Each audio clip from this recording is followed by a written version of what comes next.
Hello, future investors, and welcome back to another Sunday live stream with the one, the only, the Stack Collector. Welcome, mate. How are you doing? Hey, how you doing, Future? I'm very good, thank you very much. How are you, and how is everybody in the comments? Yeah, I'm doing good, mate. I can't believe we've already got 365 appeared within a mini second of the live stream starting. How awesome is that? Oh, that's incredible. Hey, 365, how you doing? And Cobra Stack is here as well. Hey, Cobra. Hey, 365. That's awesome. Yeah, Cobra Stacker, welcome, mate. 365. You guys are true champions. They've already liked the live stream as well, so love that. Oh, Um, that's but yeah, that's awesome. I'm so excited to have you here as always, mate. I look forward to these Sunday live streams more than creating normal content. To be honest with you, it's great fun, and yeah, I don't know. What do you think of my new setup? I've had it in a couple of episodes recently. I'd like to hear your thoughts on that.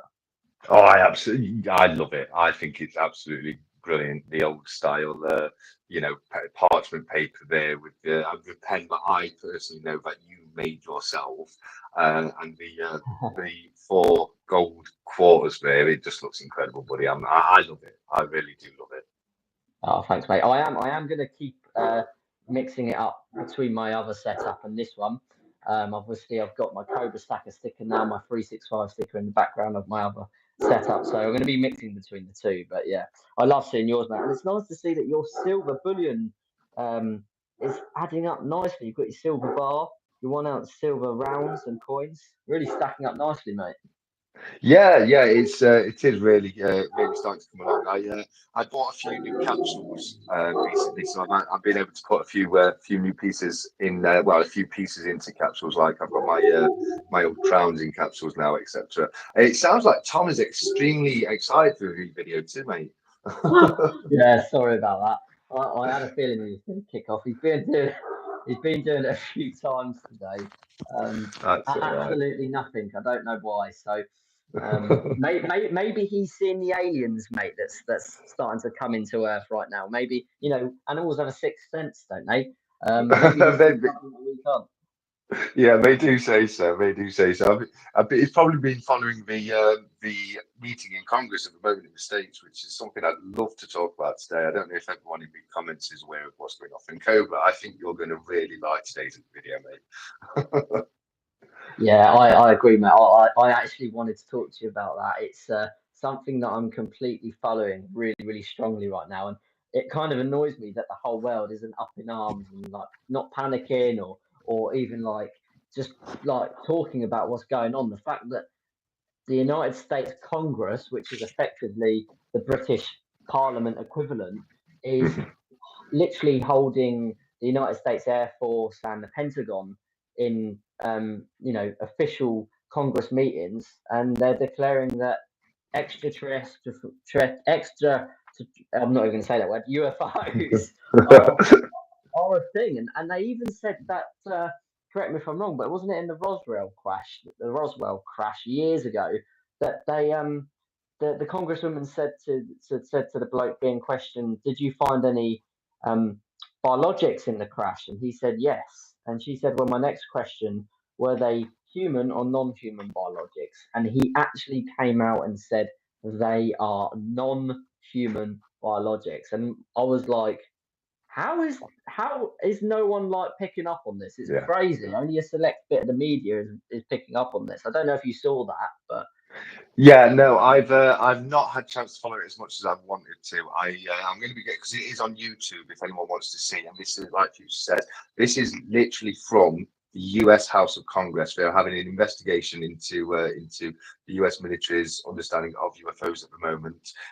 This is further from something I was talking about with Cobra the other day, the Tic Tac video, where during 2020, during all the lockdowns and all the hubbubaloo with the COVID, the US government actually confirmed that that video was indeed real. It wasn't a fake. It wasn't a hoax. It was a real video of a UFO that was operating in ways that defied the laws of physics for what we're capable of doing right now. And now here we are, and it's being investigated very, very seriously. So, yeah, how it's not massive mainstream news is beyond me because this is stuff that is truly happening right now. Yeah, it is actually mental. I mean, I'm all over it. I mean, when you look at galaxies and the entire universe, when you really start thinking about it, it is insane how massive it is, and to think that two scary thoughts are either we're completely alone in the universe, or the other thought is that there are shitloads of aliens, and I mean ridiculous amounts. And both thoughts are scary. And I'm definitely in favour for the fact that there are aliens in the universe, without a doubt. Um, and this stuff that the government is coming out and saying so openly that Mm, there have been UFO sightings, like you said, the Tic Tac video. There were questions about that.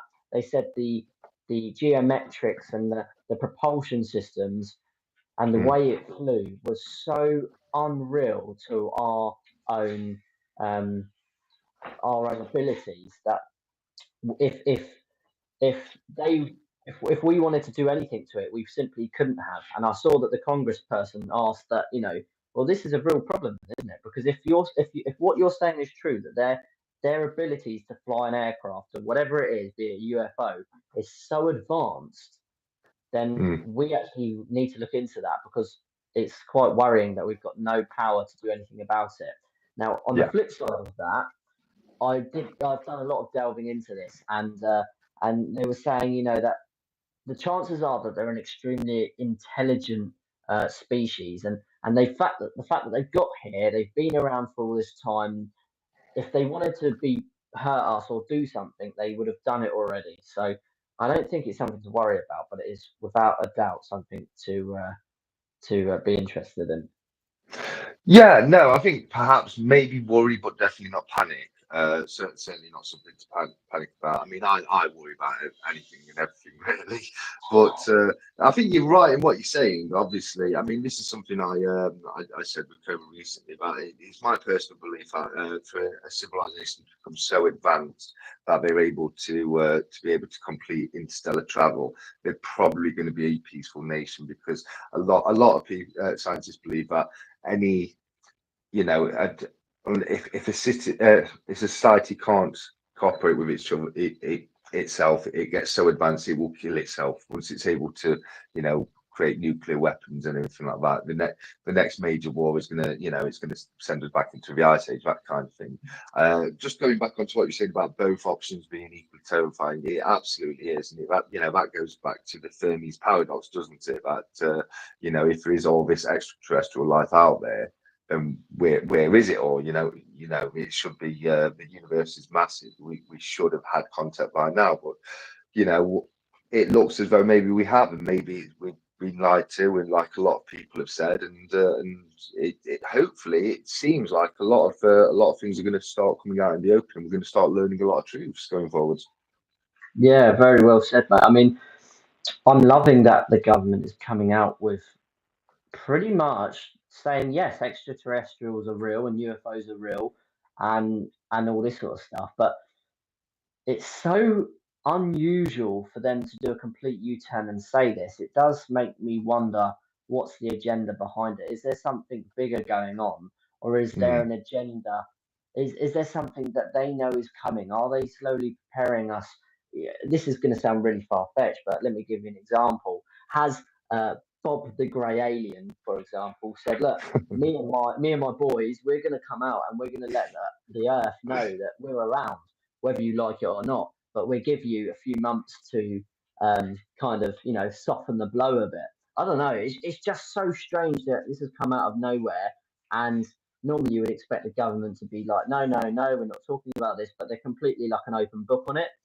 Having yeah. said that, the only thing that I would really like to see is they're coming out with all this open book information, but it would be nice for them to come out with some photographic evidence of what they're talking about. It's all very well saying this and Mm. that, but people like to see physical evidence, something tangible to be able to correlate with what they're saying.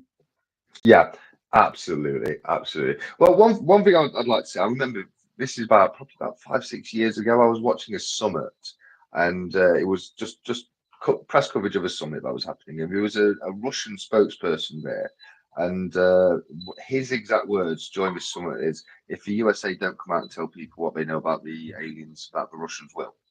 And that's Yeah. literally what they said during this summit. So I think you're probably right that there's an agenda and there's a reason. If we've hid it for so long and now they're telling us now, why are they telling us now? There's got to be a reason they're doing that, because we've not done it for so long. What's changed, and why is this information now coming out? Is it because is it another Area 51? Because Area 51, I don't know if people are aware of this, Area 51 was denied by the US government up until 2013. They said that Area 51 did not exist. It was a lie. It was a myth. All these people were crazy. They were making it up. It just did not exist. Despite the fact that from 2008, it was clearly visible on Google Maps. In the early days of Google Maps, they didn't have all the censorship like they do now. You could literally pretty much click on an area of the world and see what was there from their satellite imagery. Now, obviously, as the years have gone by, a lot of things have been blacked out on Google Maps and you can't see it now. But in 2008, and I personally did it, you could type in the coordinates for Roswell, for Area 51 with black letterbox, and you would see the military base there. So is it a case that now, with the global connections that we have, through the internet, through YouTube and things like that, have they finally decided that we can't carry on with the lie any longer? If we do, we're just going to be seen to be liars. We have to come out with the truth. I mean, personally, I don't know. Again, I'm just speculating about. I just want to. I've seen Stevens put a comment and saying that we should read Chariots of the Gods. Makes you think. That is a book by Eric von. I think it's Eric von Brannigan. Is it Eric von Brannigan? Very interesting book.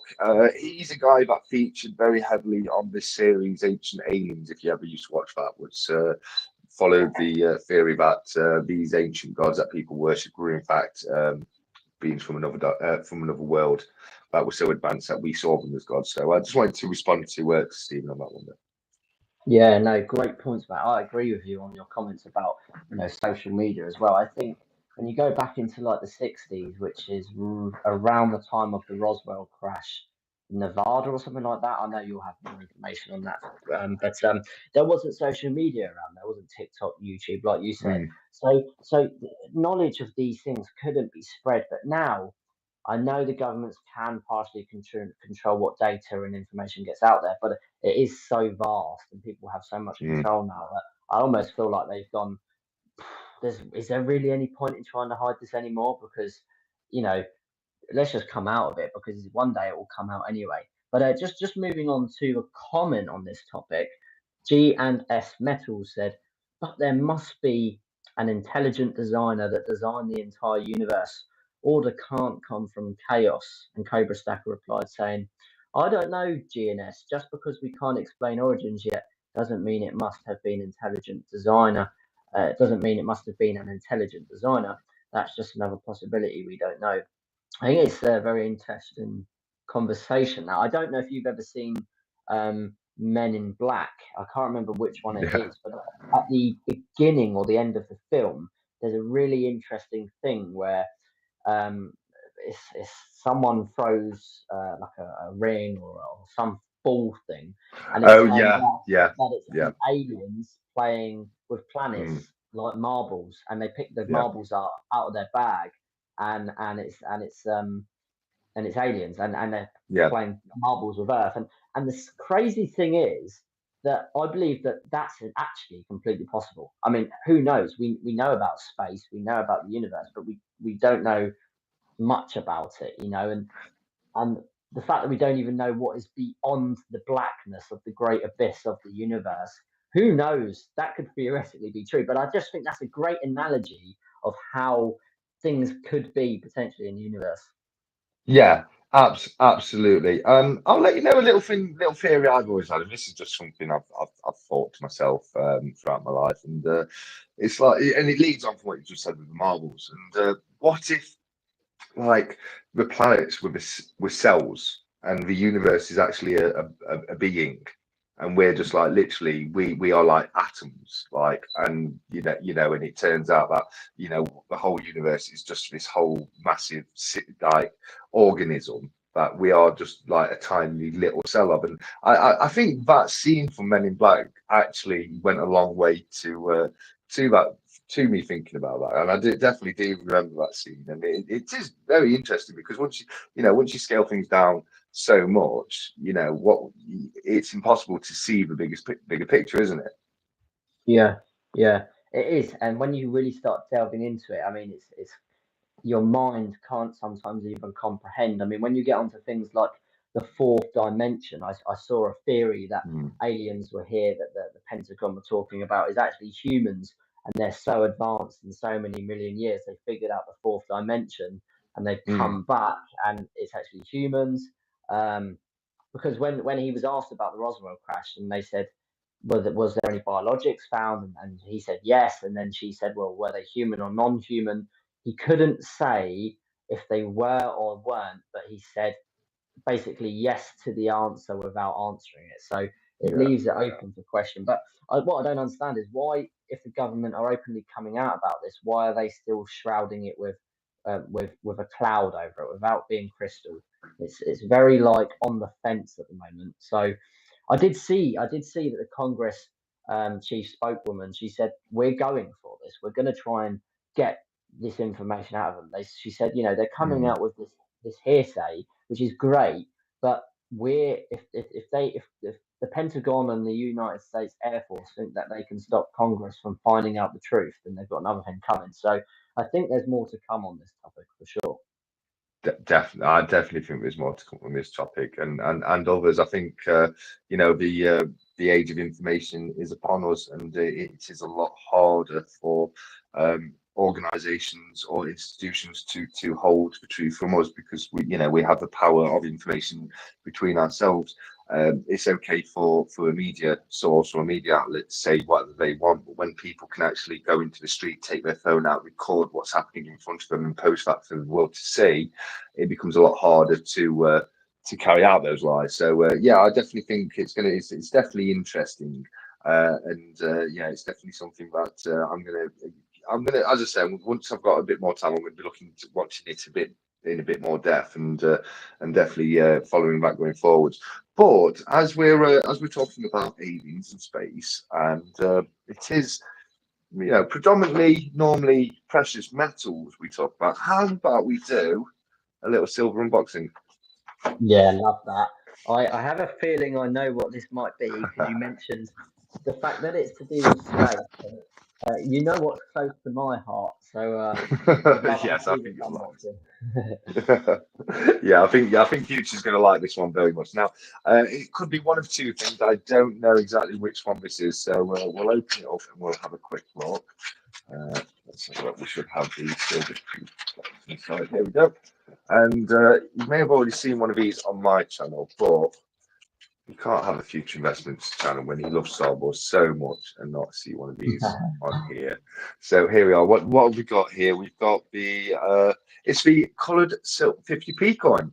Okay, so we'll have a quick look at the coin, and I'll just do a quick review for you all if you'd like, and then Future, if you've got any questions about the coin, feel free to ask me afterwards. Okay, Yeah, so love I'll just that. pop it out of its capsule or out of the case here. And just to show you, these are the cases that these series coins come into. Cobra, great to see you in the chat. You've picked up a load of these off the internet, haven't you? It's just got the clear case to it where you can put the coin in yourself. But yeah, I definitely love these cases. As you can see, you've got like these Star Wars going into hyperspace effect on the back there. And if we have a look at the coin here, we've got the reverse side of the coin. This was designed by Lucasfilms. We've not given credit to any single designer. We've probably designed down by Lucasfilms. As you can see, you've got the two droids, R2D2 and C3PO. They're in brilliant color. Fun fact about the two droids is they have appeared in every single one of the theatrical releases except for Solo, a Star Wars story. However, Anthony Daniels, the guy who plays C3PO, played a droid named Tak in that film. So he, as a person, has played a character in every single Star Wars film as of yet. Okay, and if we have a look at the obverse of a coin, we can see the Martin Jennings depiction of King Charles III right there, and the legend around the coin reads, Charles III, by grace of God, King, Defender of the Faith, 50 pence, 2003. And this coin was minted to a limited number of 12,500. So there you have it, the brand spanking new Star Wars 50p for you all there. So I hope you've enjoyed that. It's great to have it on your channel for the future. Yeah, I love that. So that means, because I saw your original unboxing of your Star Wars stuff, you Yeah. did it in the same time that you unpackaged the little box that I sent you. So I assume that Yes. means you've got two of those coloured 50p's now. I do, yes, yeah. What happened was I purchased them once. Got really excited. Was at the Royal Mint website, early doors. Purchased them at 9 a.m. and then I realised to myself I'm going to have to do this another 3 times. And I just really didn't want that stress because I forgot to buy it as a 4 coin set. So I had to go back on the website and buy all the coins again as a for the 4 coin set. So I'm going to have two of all the coins in the first release, just because I just want to save myself a little bit of stress. So I've actually got right here as well. Now I won't go into too much detail of these because I can open it. What these are is these are just the here we go, the brilliant uncirculated version of that coin. So these are the non-silver version. This is the non-colored, and in the other box is the colored non-silver version of the coin. So as I say, that's those ones. And then I've got the 1 ounce still to come. Yeah, no, it's a series I absolutely love. So I just need to make sure I had it going forwards. Yeah, love that, mate. Thanks for doing the unboxing. I've got a question for sure about Go on, then. your coloured one that's on show right now. Obviously, it's 50p and it's silver. I'm going to assume that that's not an ounce in weight. Is that right? No, yeah, no. Because they're the actual size of a normal 50p, they're 8 grams of sterling silver, so they're not even fine silver on the 50p now. That's quite interesting because on the ounce version of the same coin, they are produced in fine silver, so they're 1 ounce fine silver. But the 50p's, they're sterling silver and 8 grams, which is why they actually work out to be a lot more expensive per gram than the 1 ounce coins. Sure. I've seen in the comments that Cobra said it's replying to Benjamin that coloured 50 Star Wars P sets you back about £100. Is that right? The 50p is £70 from the Royal Mint.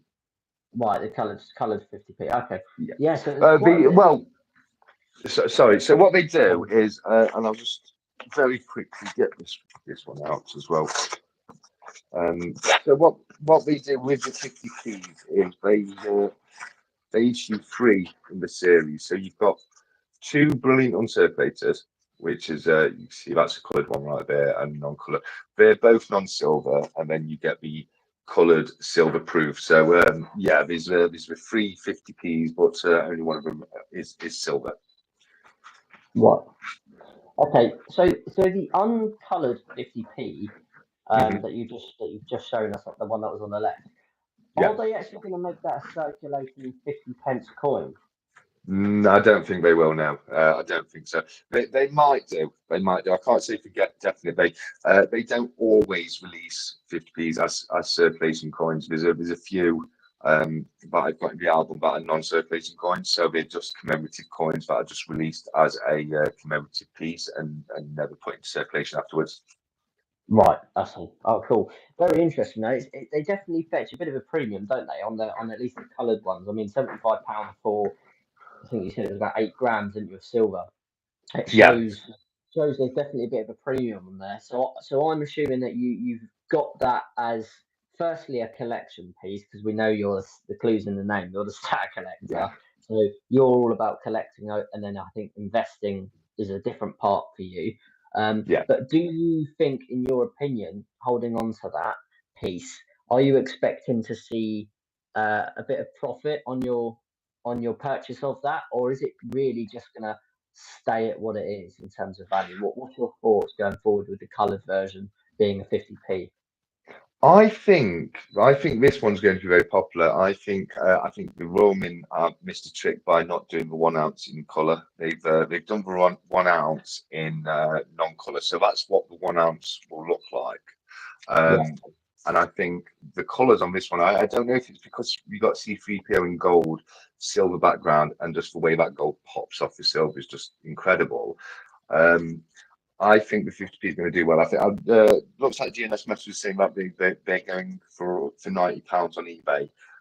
So that would show that they're going for a profit already. You will normally find that as soon as the coin goes out of profit, goes out of stock at the Royal Mint, that they will go back. They'll sell for a bit more on eBay straight after. Now, it was very interesting. I was watching the release on this one, and something very interesting happened on it, and I'm not entirely sure because I watched 1 ounce coins go out of stock. I was sat there because there's a way you can tell how much is left in stock if you go onto the page source and then you press Control and F and then just type in total available, and it will take you to where in there it'll show. So you find the right coin and it will tell you the stock number that's linked to the website. So I sat there and watched it go out of stock, and then the next day they had more in stock again. And then the stock figures were just going up and down. So I don't know what happens there, whether or not people buy them, because with silver proofs you can just return them. So I've got an impression that people are just buying them, deciding we don't want them, and then just sending them back, which is why they went out of stock and then they got more back and then But it was very very weird. And that's something I've never seen before. But yeah, just to answer with these, yeah, they're definitely something I wanted for the collection because I'm a coin collector and a Star Wars fan, especially the original series. Now I'm more an original series Star Wars fan than I am the new stuff that's out. I'm not saying I don't enjoy it. Certainly, The Mandalorian, what I watched of that was great. But for me, in my humble opinion, you cannot beat the original trilogy of the Star Wars movies. So the fact that all these coins in this series are celebrating characters from those original series, it is great. I believe the next coin is going to be Darth Vader and Andrew Palpatine. But yeah, investment wise, I've got a good feeling these coins will do well and will go increase in value going forward. That's not to say that there will be times where you'll be able to come across them very cheap online. There's times I see coins that should go for a lot more go stupidly cheap online. I saw a Peter Rabbit silver proof in all its with COA and all its packaging from Royal Mint go for £16 recently, and that's definitely worth a lot more than that. So yeah, it's a risk with the silver proofs. Of course, we've got such a high premium, and then most of the time they do go down in value. But I've got good hopes for this series. I think it's going to do well. Yeah. I mean, it's great points there. Sometimes I wish that I wasn't so much of a weight stacker and investor when it comes to precious metals. And you all know that I really only stack Britannias. Very rare that I buy something else. But I love Star Wars so much. And as Cobra Stacker said in the comments, he said, I'm very surprised that GNS, because Star Wars is so popular and it's not just stackers, but the whole Star Wars community would want them, and the community is massive. And he's right, the community is unbelievably huge. The profit that is made from Star Wars, not only as a film franchise, but as a merchandise franchise, is unreal. And I think there's people out there that maybe would see the 50p coins that you've got. They might not even have a single coin on their in their own personal property. They might not have even collected a coin before, but because they see a Star Wars coin, they're probably going to buy it. So I definitely do think there's potential for it to at least hold its value, especially as it's a limited mintage, I believe, isn't it? So Yeah, and like you said, when the Royal Mint stop making stuff, things tend to go up in value because the hardcore collectors or stackers want certain pieces, and when you can't get hold of it anymore, that's what tends to happen with everything. It pushes the price up, and we saw that with the Una and the Lion silver bars from the Royal Mint. I bought 2 1 ounce Una and the Lion bars years ago, about three years ago when I started stacking, and I had no idea that they would stop being minted by the Royal Mint, and that they would be one of the most popular 1 ounce bars to get hold of. I mean, I know 365's got a couple, and every time I see it on a video of a content creator, even though I own some, the design is so unreal. It's like they're proof silver bars. And of course, the price has gone up since they've stopped being minted. If you try and find them now, it's really hard. Next to none in terms of online bullion dealers hold any. Normally, you've got to Yeah, go to eBay and stuff like that and buy yeah. second-hand ones, which isn't great for someone like myself. I don't like buying second-hand, but sometimes, that could be the case with your 50p in the future. As soon as it stopped being minted, there'll be a desire for it from the hardcore collectors.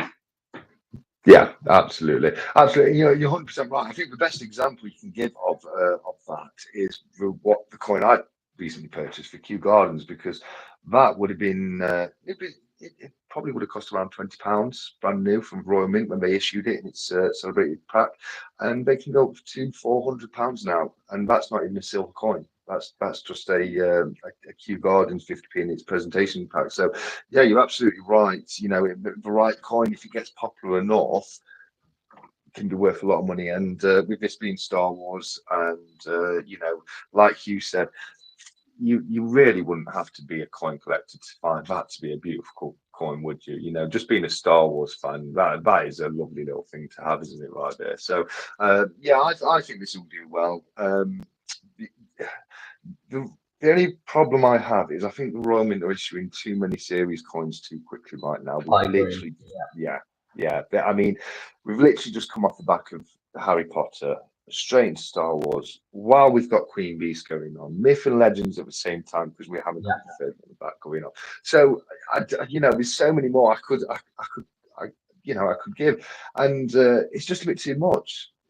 It really is too much, because coin collectors, they don't just want to get one or two in a series. You've got to have the full series if you started it. So and not everybody's rich. Not everybody can afford to buy all these coins if they bring them out that many. So I just personally think the Royal Mint need to calm down a bit on the series coins right now, and just look to finish one series off before you do your next one. You know what I mean? yeah, I agree.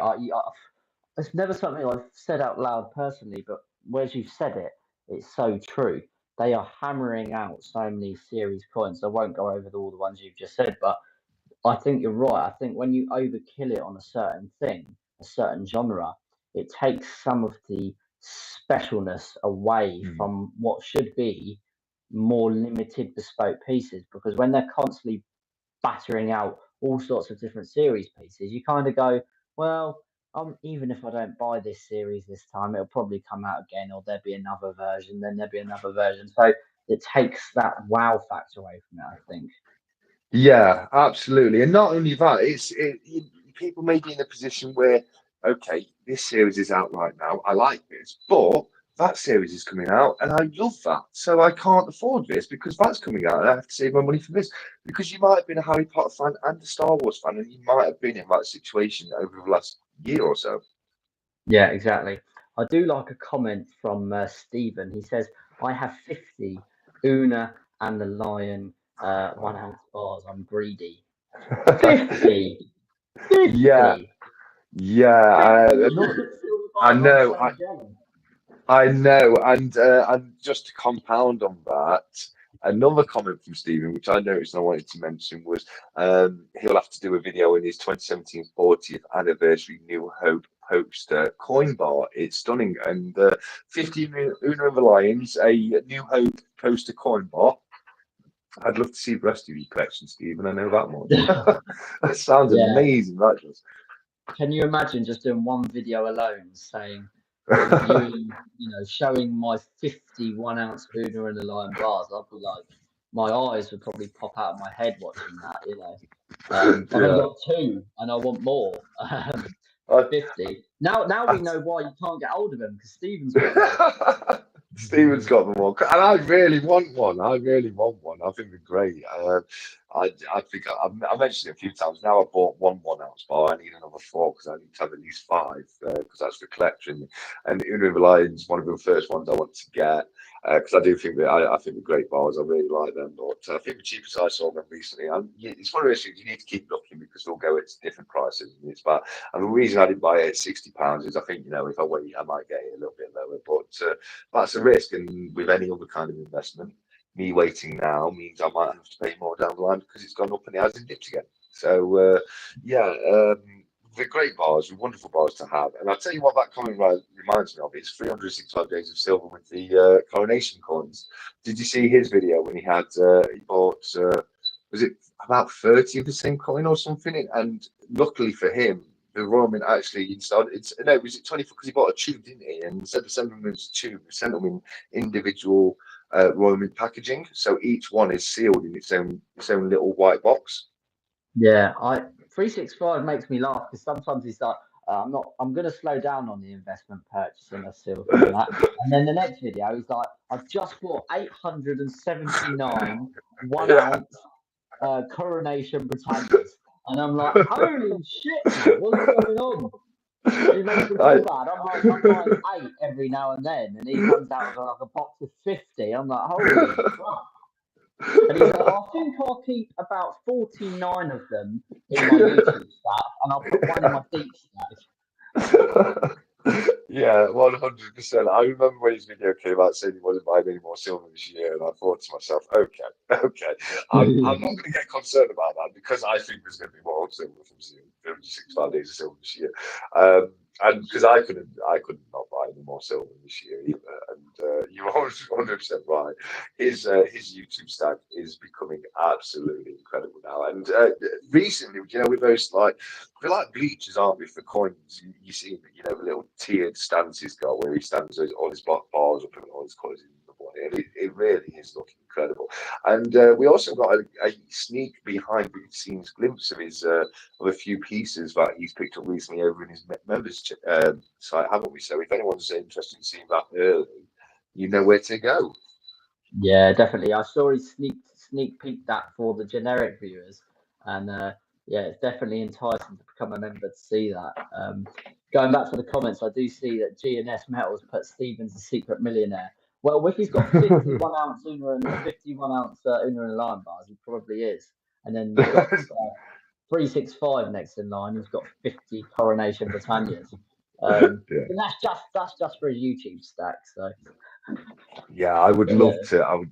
To me, 365 Days of Silver stack is a little bit akin to the Paris catacombs because I don't know what's in there, but I just know it's wonderful and amazing. Yeah, you don't know quite the level of what's in there, but whatever it is, it's going to make you go wow. Yeah, exactly. And going back to aliens, can you imagine what secrets are held in the Paris catacombs? Sorry, the Vatican vaults. I don't know where I came up with Paris catacombs. Yeah, well, I loved when I was watching your 5 hour live stream with you and Cobra last week. I think it was off the top of my head. There was some really good points that I'd picked up on, and one of them that I didn't know about was, of course, your unreal information that you store. That you have an undepth, like you've got like a well of knowledge as that collector. And one of your knowledge pieces that was amazing, I think it was you, was about the. You're going to have to correct me, but it was the place in Rome or somewhere that got burnt down, and they said that if that wasn't burnt down, we'd be 1,000 years technology-wise ahead of what we are now. Was that you? Yeah, that was me. Yeah, but we've got Julius Caesar to thank for that. Basically, it wasn't entirely his fault. It wasn't entirely his fault, but it was pretty much his fault, and he didn't mean to do it. It was an accident. It was something. I think it was a fire started on a ship. I think is how it started, but it burned down the great library in Alexandria, and that's where the accumulation of the world's knowledge was held. So knowledge was lost during that, which probably would have told us how the pyramids were built. Probably would have told us, so much stuff, but we basically wiped the slate clean. It's like somebody came along and put a magnet to the hard drive of knowledge back then, and yeah, science believes that it put us 1,000 years behind technologically than what we should be right here. And I know Kobe said in that, during invasions and stuff like that, information is always lost. But never to this scale. This is kind of the kind of information that invading countries wouldn't ever destroy because it was too essential to live in your lives. It's like if we invaded another country, we're not going to wipe out how to make penicillin because they came up with it. You know what I mean? It's Yeah. that kind of level of knowledge that was lost. And you know, when you hear about all these ancient technologies that we still can't create to this day, a lot of the ways that was done and a lot of reasons why they were lost is because of this one single event. Yeah, it's unreal. And going on about the penicillin, I already knew about the fact about how it was discovered. You know, there was mold, Yeah, and then the yeah. scientist was like, "Oh, what's this mold growing?" And they were like, "Oh, that's penicillin, or whatever." Um, but have you ever seen the series with Pedro Pascal? It's about the fungus. I can't remember what's it called. Oh, I haven't. I know Um, what you. I think I know what you mean. It's a new one. Alexander Fleming, I believe, was the guy who created penicillin from mold, wasn't it? But no, I've not seen that. Is that the one where it starts with a little bit of a news thing, and we say that if fungus could exist outside of 30 odd degrees, we and then it evolves into that or whatever it is. Is it that one? Yes, that's right. It's called The Last of Us. I've just remembered, and Yeah. you're exactly right.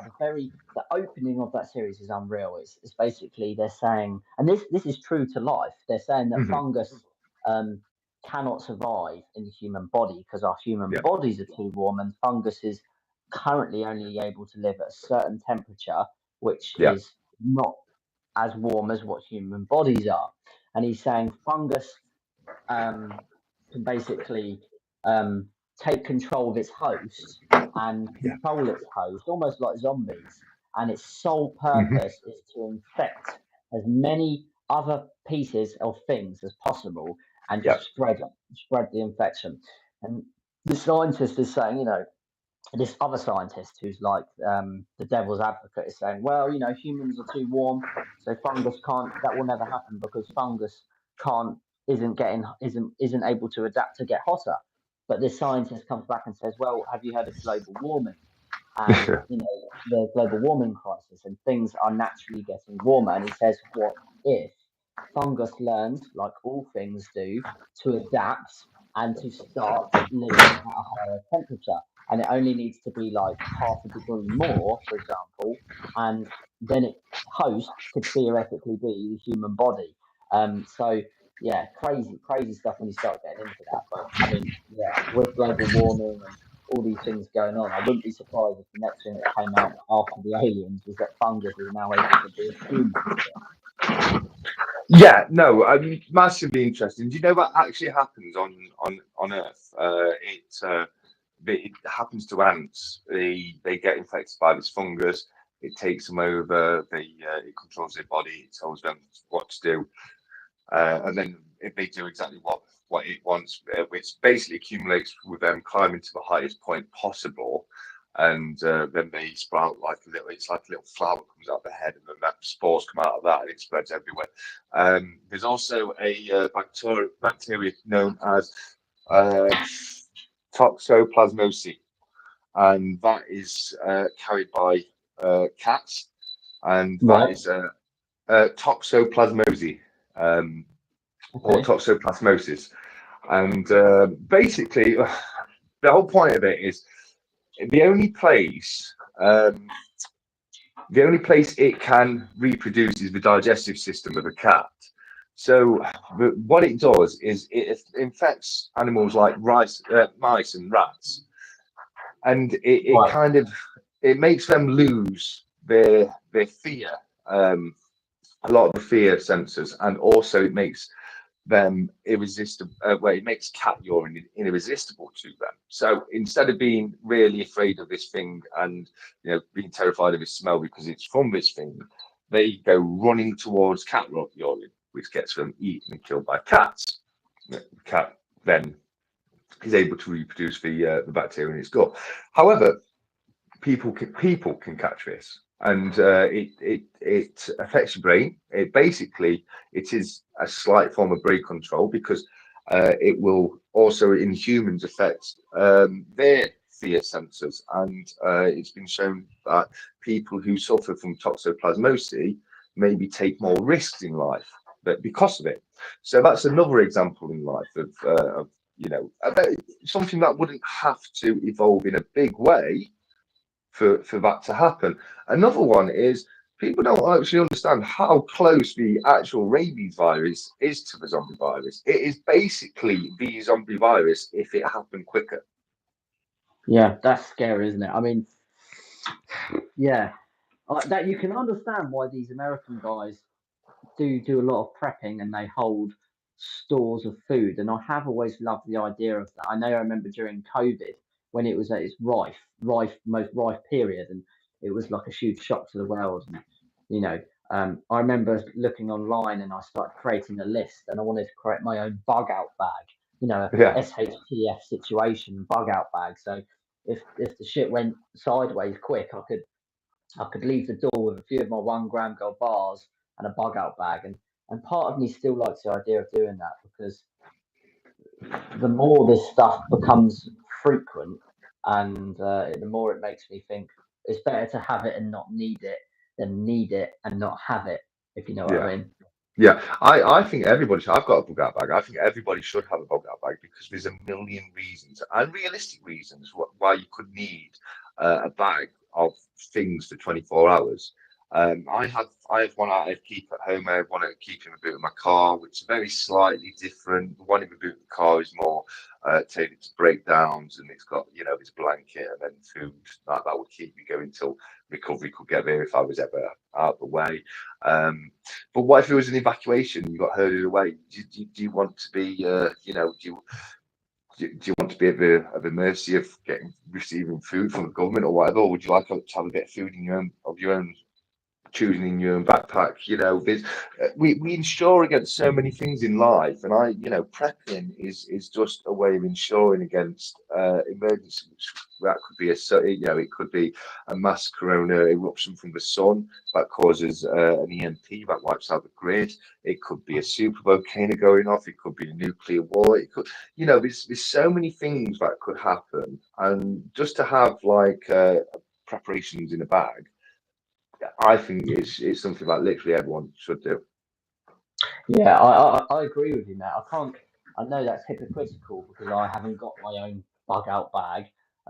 Probably because I'm too tight and I spend all of my current money on buying silver right now or sticking it in my premium bonds for my buy to let.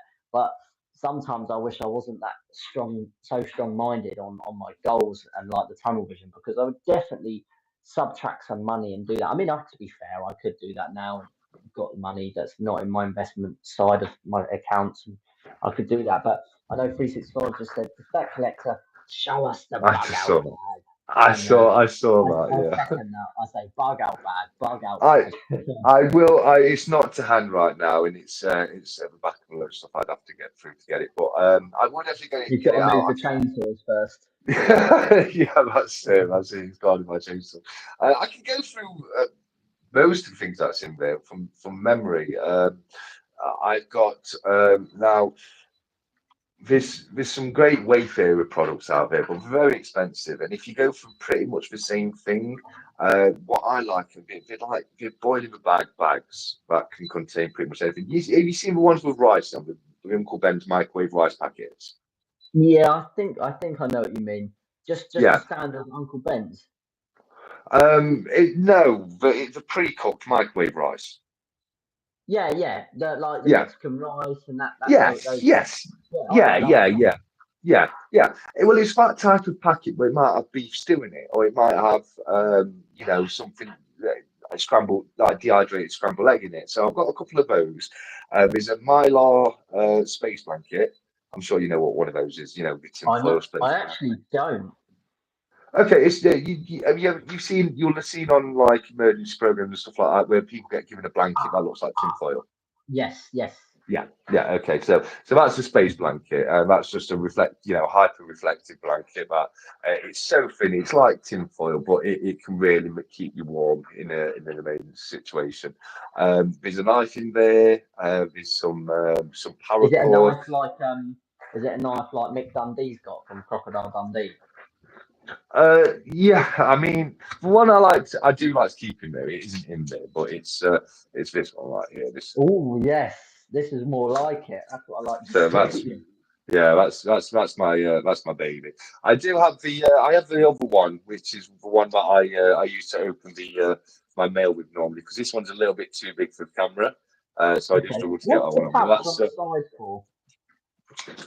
that you use for little bits. Now, pick me personally, if it was that kind of situation, I'd have a few either little stones or BBs in there that I could use in something like a catapult or something.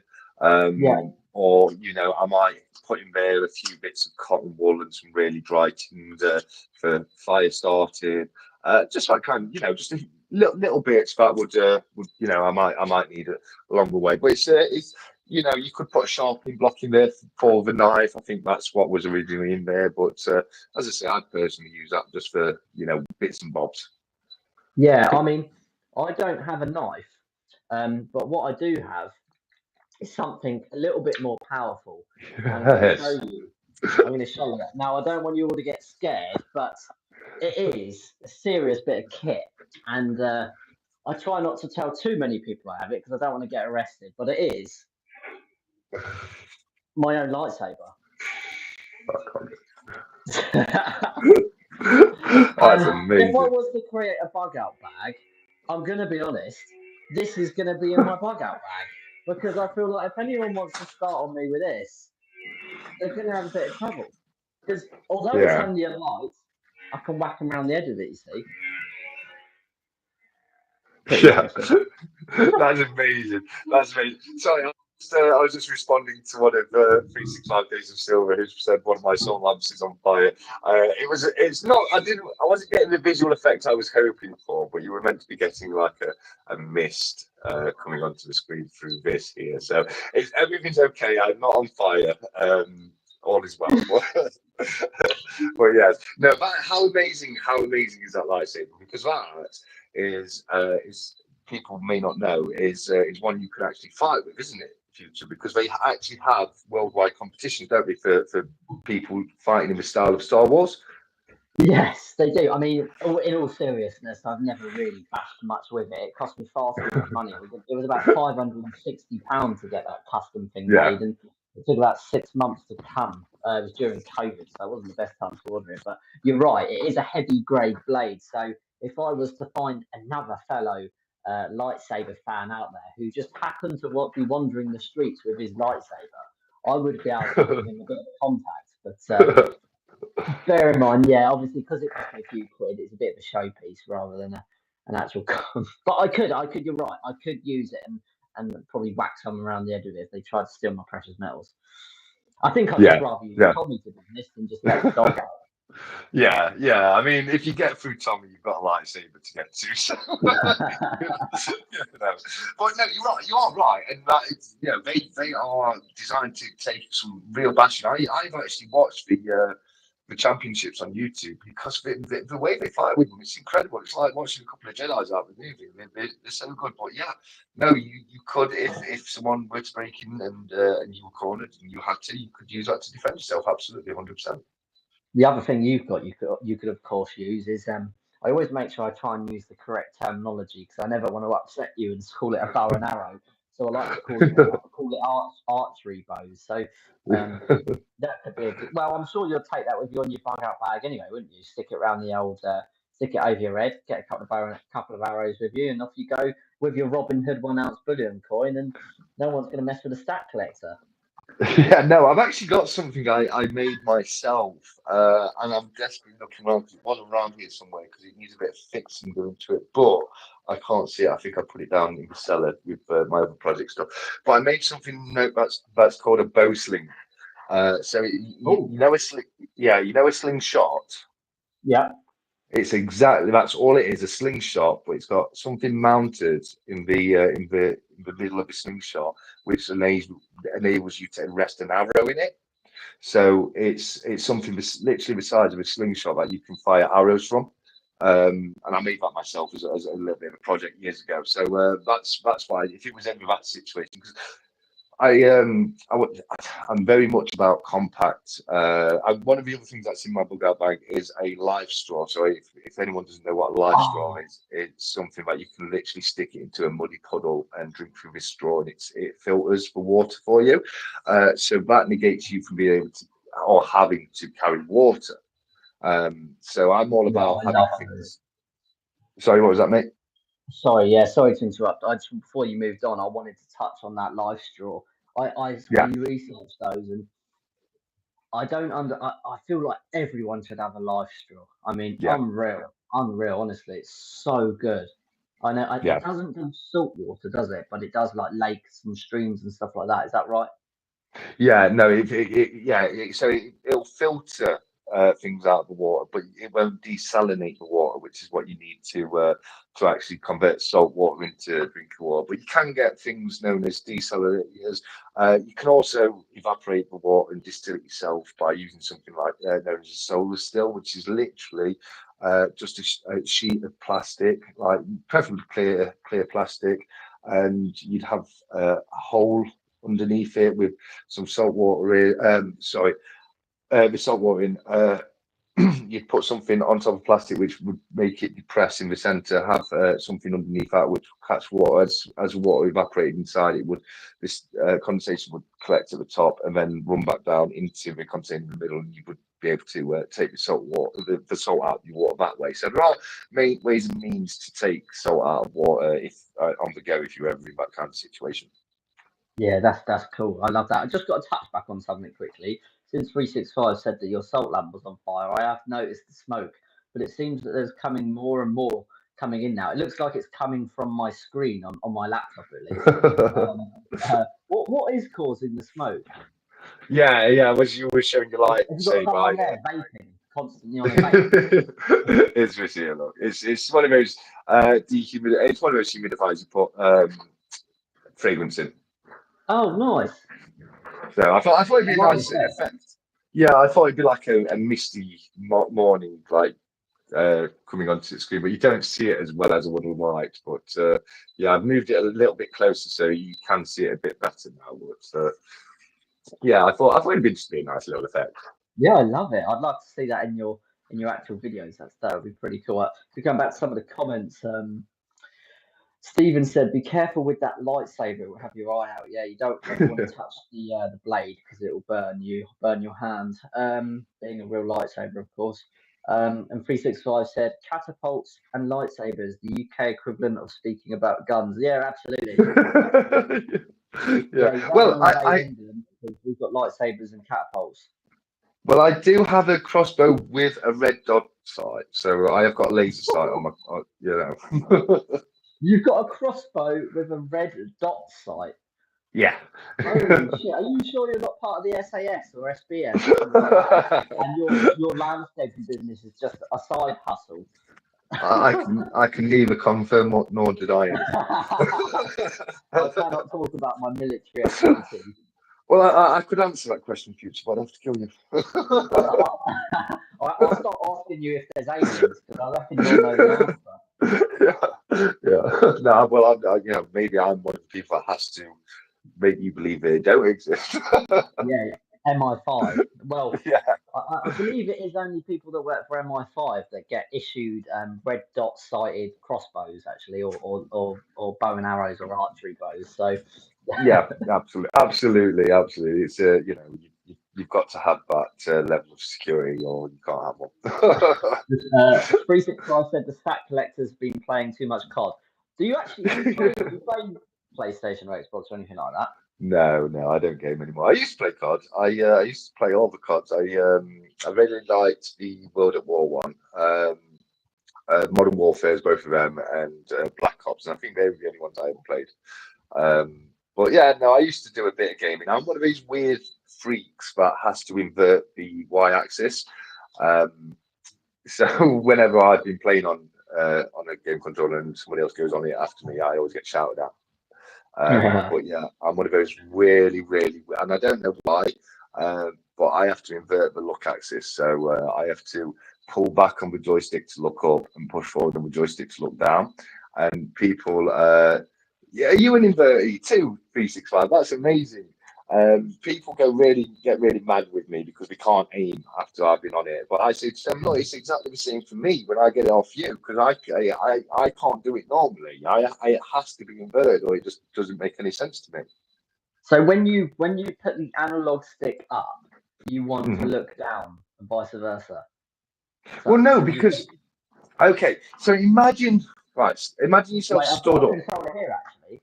Yeah. Okay. Let me get So it out. imagine I've got, yourself stood up, and you are the joystick. Okay. Like how would you? It's like pushing forward would make you look down, and then pulling yourself back would make you look up.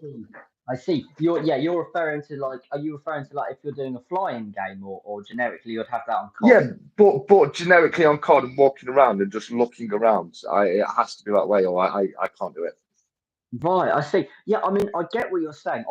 On general shooters and stuff like that, I have it preset to how it's set, non-inverted. But when I Mm, often would back in the day, I don't really play Xbox anymore because Future Investments takes up 80% of my time. I would like to. I always played the space version, and I would use it as inverted because when you're in a plane or a Jedi TIE fighter or a TIE fighter or whatever you're in, it makes sense when you're in space because you're right. When mm, you're sitting in the cockpit or you're flying, you press it forward and you dive down and you pull it back, and it's like pulling the joy. Yeah. So mm. I like it inverted when I'm using an aircraft, but if I'm shooting or running around like a first person, I wouldn't have it inverted. So I can Yeah. see why you do like it. Yeah, I think it might be because I flew planes when I was younger, you see. Well, I mean, when I was young, because I was an air cadet and RAF reserve. So I'm talking from like 13, 14 years old. I flew airplanes. So it may be because of that. I don't know. But yeah, so yeah, it's it's something that's it's just really strange. So it's all tying in together now. Now it's slowly coming out. All of this crossbow, crocodile Dundee, knives, flying planes at 10 years old, and then you get your full Boeing 747 license by 13. Um, it's making sense that the landscaping and stack collector business is definitely a side hustle. Something sinister going on here. Mark my words. I love it. I absolutely love it. Um, Let's have a look at some comments because I don't hmm, think we've looked at many comments, and I've just seen, and what I want to hear is la, is it Lassit CM? It's going to be 33 on the 18th of August. So I just want to say massive happy birthday to you there. yeah, happy birthday to Lassity M on the 18th of August, mate. Yeah. Just correct us if we're mispronouncing that there. That's Yeah. no problem. Okay. I just Stephen want to say to said, John. Oh, sorry, go on, mate. oh, sorry, yeah, no, go on, mate. Yeah, I was just going to say to John that paintballing is actually something I've never tried, believe it or not. I thought, it's Ah, something I've never actually done. So it'd be something that I'd love to give a try one day. have you ever done airsoft? Uh, no, but it's something not officially. I'm not. We've got a site near us where I am called Phoenix Airsoft, and I keep trying to get people to go and do that. I've done it between when I was younger. Me and some guys, we got our own, and we used to do it ourselves. But I never used to. I've never done it through an official venue where they put like little missions together for you to do. It looks like a lot of fun and something I'd love to try. From what I've seen online, though, because it's something I've looked into quite a lot, people get very serious about it. So have you seen some of the airsoft freakout videos that are out there? Yeah, I have actually. And I've done it myself. I've only done it once, and it was bloody brilliant Yeah, fun. Much better than yeah, paintballing, in my opinion. Because when you do yeah. paintballing, the wind blows it off course. But airsoft is much more precise. It's very precise.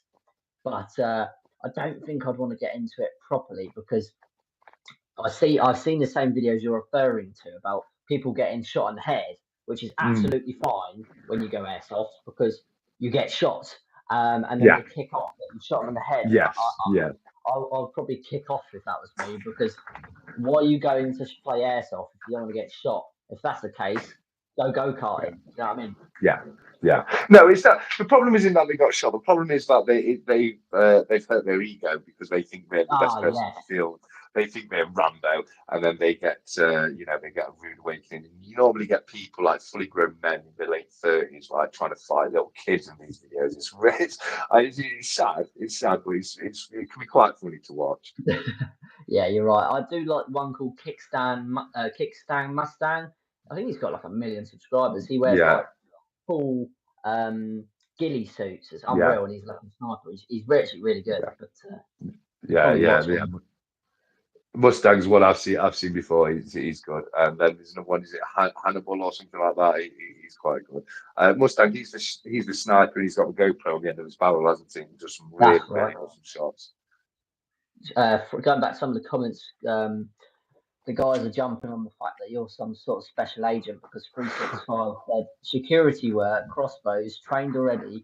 You just need to teach him on the minigun. Cobra Stacker said, laughing my arse off. Don't know if we can get away with that 365. Mystical, haha, and thank you very much, lads. Means a lot. You're welcome. 365, or he can fly the helicopter while you shoot it out again. Yeah, you and Cobra be a force to be reckoned with. If you guys are on a rampage, I'll make sure I stay well out of your way. Yeah, I did a security job a few years ago, believe it or not. It was a weird experience. It's something that happened. There's only so much I can say, but there's something that happens every single year, and it's put together by people who own grow shops, so places where you can buy products for growing plants. You know, these shops are designed for a certain kind of plant. And these are all legitimate businesses. The businesses such as Canna, Mills, they're two of the biggest businesses. But all these businesses get together every year. They have a little mini festival on this farmer's field down south somewhere. And it's so bizarre. And one of my friends he was he's got his what is it SEO badge, his security badge, and he's a proper security guy. And then another one of my friends is he owns one of the shops, and he went to it quite regularly, and he got the contract to actually do the security because we never used to have security at this place because it was so close knit. It's invite only, not anyone can go. Yeah, you have to be invited. And but unfortunately, because they bring products like new lights and new tents for growing stuff in, and all these different products, and they bring up. It's like any other convention, like a coin fair or a photography fair, whatever. They have these stores and they have giveaways, and then they had a stage for performers. They had a bar tent that looked like a circus tent. They had all this. It was absolutely amazing. The rapper Big Nasty, I don't know if anyone knows him. He came. We had to kick him off. Really? Wow. Yeah, he didn't do anything when we were there. Apparently, him and his boy got a little bit too drunk the year before and just got a little bit rowdy. So it's so close near that we weren't invited this year, and it's invite as I say, invite only. But I had to do security there, and it was an absolutely amazing event. We got right because I'm not an actual, I haven't got my license. I was designed as a steward.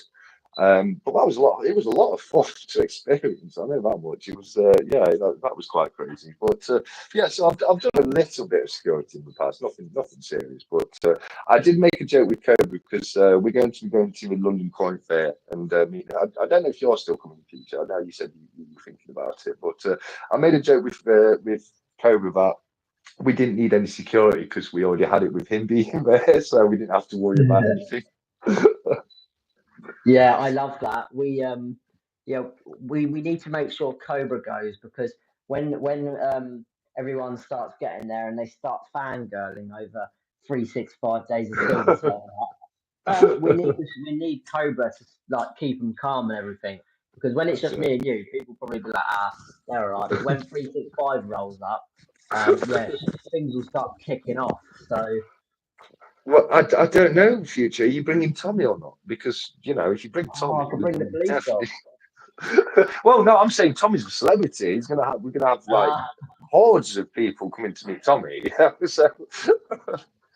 Yeah, it's funny you should say that because literally just before you said Tommy, I can hear him sniffing out. Oh, there we go. He's come in the room as I speak. Yeah, I'll turn him around. There we go. There we go. Hey, Tommy. Yeah, I might have to bring him. Yeah. Yes, that'd be absolutely awesome. I'd love to meet Tommy. GNS Metals, do you have a specific subject you'd like us to discuss in particular, or would you like a dealer's choice on that one? He's asking us to speak about the go back to aliens or supernatural stuff. Yeah, that's awesome. I'd definitely be happy to continue talking about that. What's what are your views on the pyramid? My views are that um,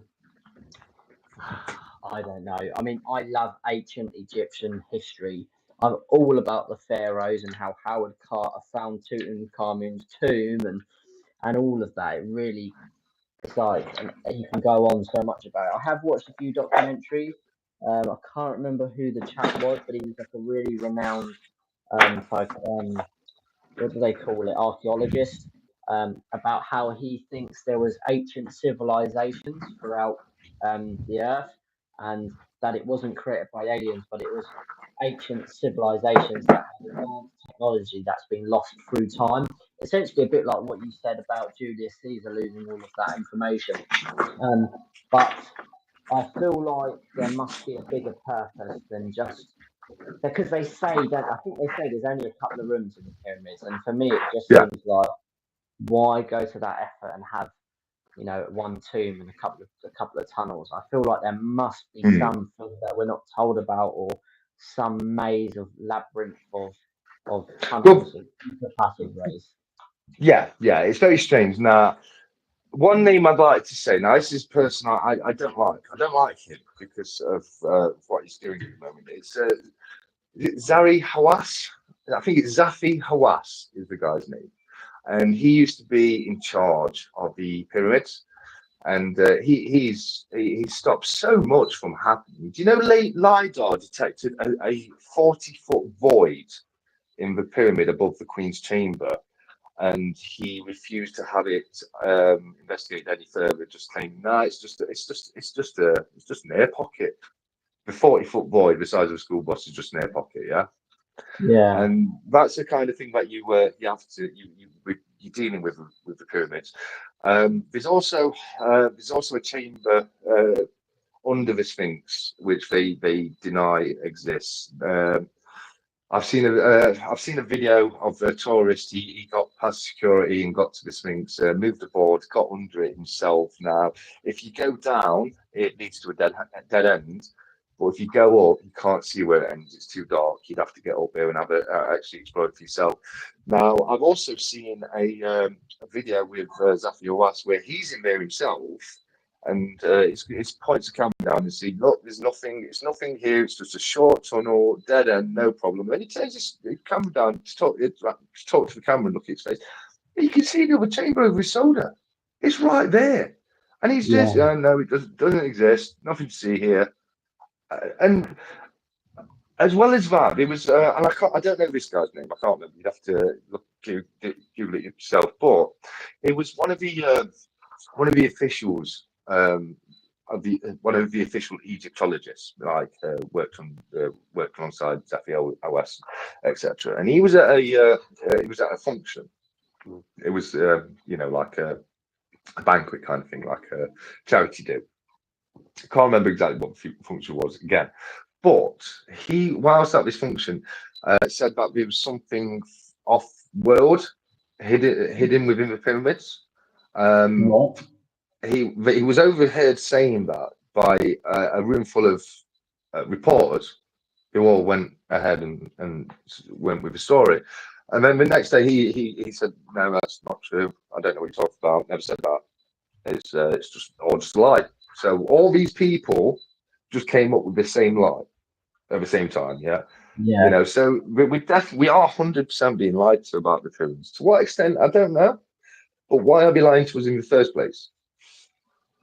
yeah. There's something more than meets the eye for sure. I mean, the next question you have to get onto is how the hell did they build it? I mean, those when you see it online, it's Yeah, easy to mistake the size of the individual blocks yeah. for how big they really are. I mean, I've not personally been there, but I've done enough research Mm, as a fan of history to know that each individual stone is something ridiculous in terms of tons, like astronomical weights.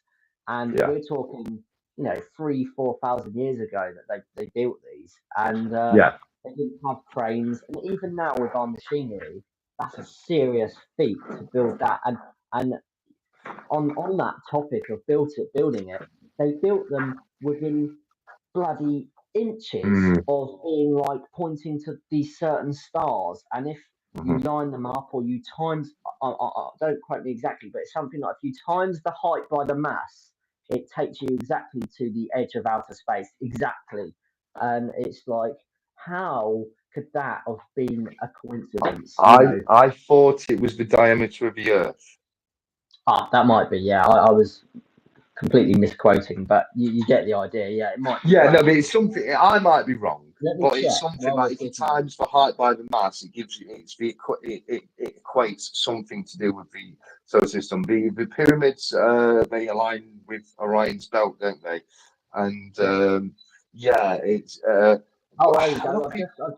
I've just researched it. It says Okay, if you take the height of the yeah, Great Pyramids and multiply it by 43,200, you get the polar radius of the Earth. If you measure the base of the yeah, pyramid accurately and multiply that by the same number, 43,200, you get the equatorial circumference of the Earth.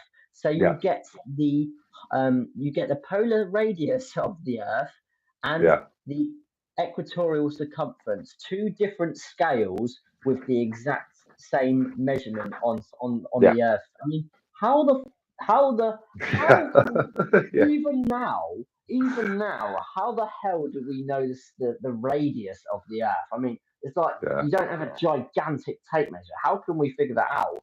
But back But then, like, yeah. how is that a coincidence? Yeah, no, exactly.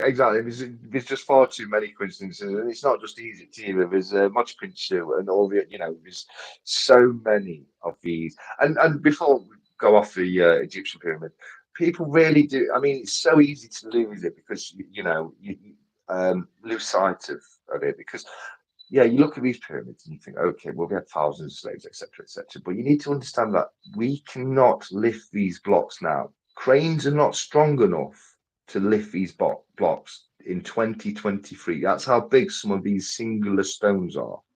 So Yeah, how did they do it without these monster machines that we have now? You can't just answer it by saying thousands of slaves. You can't get enough um, anchor points onto the rock to get enough people to move it. It does, you can't. It doesn't work like that. You can't just say, yeah, okay, well, we had 1,000 slaves. It doesn't yeah, matter, you know. They're gigantic. These are blocks that are bigger than houses. I'm like yourself. I've not been to the pyramids myself to actually look at them and analyze it. It's something I need to do. It's on my bucket list. But I have seen the photos where you see people stood next to these blocks to show you this, and they stood right next to them. There's no distorted proportion or anything like that. And you can tell that these blocks are pretty much the size of of a house. And you're right, pyramids aren't what they sometimes show them to be on films where they like these cavernous mazes of sorry, mate. Tommy, yeah, you're stop. right. You know, cavernous mazes of traps, etc. There's a couple of chambers and a couple of corridors, and most of the time they go downwards. Like you go into the pyramid, and then you go down to a chamber that's underground anyway. Yeah, So there's something really. I mean, I've seen theories about they were used as power stations and they were used for this purpose or that purpose. Now I don't know how I mean I know that it's meant to be due to resonant frequencies and the ceilings in the pyramids are meant to be tuned to specific frequencies as well. I don't know. One thing I do know is technologies that we've lost now. So there's ways of thought that we don't think of anymore. People have you ever you know that those moments where something clicks to you and then something that didn't really make sense before just now completely makes sense.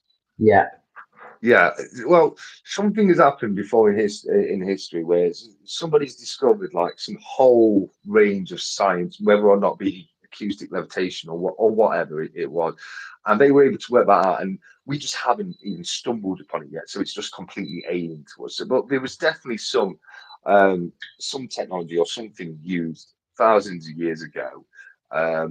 That that we don't have today. The reporter you were referring to, is that what's his name? Graham Hancock, Uh, the I guy who don't. yeah, he did he recently had the Netflix series Yes, when he that's was him looking then. at Yeah, yeah, ancient civilizations that's and right. That's right. yeah, Yeah. yeah. Yeah, I mean, he's a great guy. I've followed him for a few years. He used to be yeah, I wouldn't say regular, but he went on. He was been on the Joe Rogan Experience a few times in the past. And I That's where always I used to first find it saw him. Yeah. very yeah, I used to find it very fascinating whenever he was on there. And I've got to be honest with you, I share in a lot of his theories. I do think humanity was a lot more civilized, or a lot more advanced. I'm not going to say civilized, a lot more advanced than we believe it was in the past. And are you familiar with the Younger Dryas?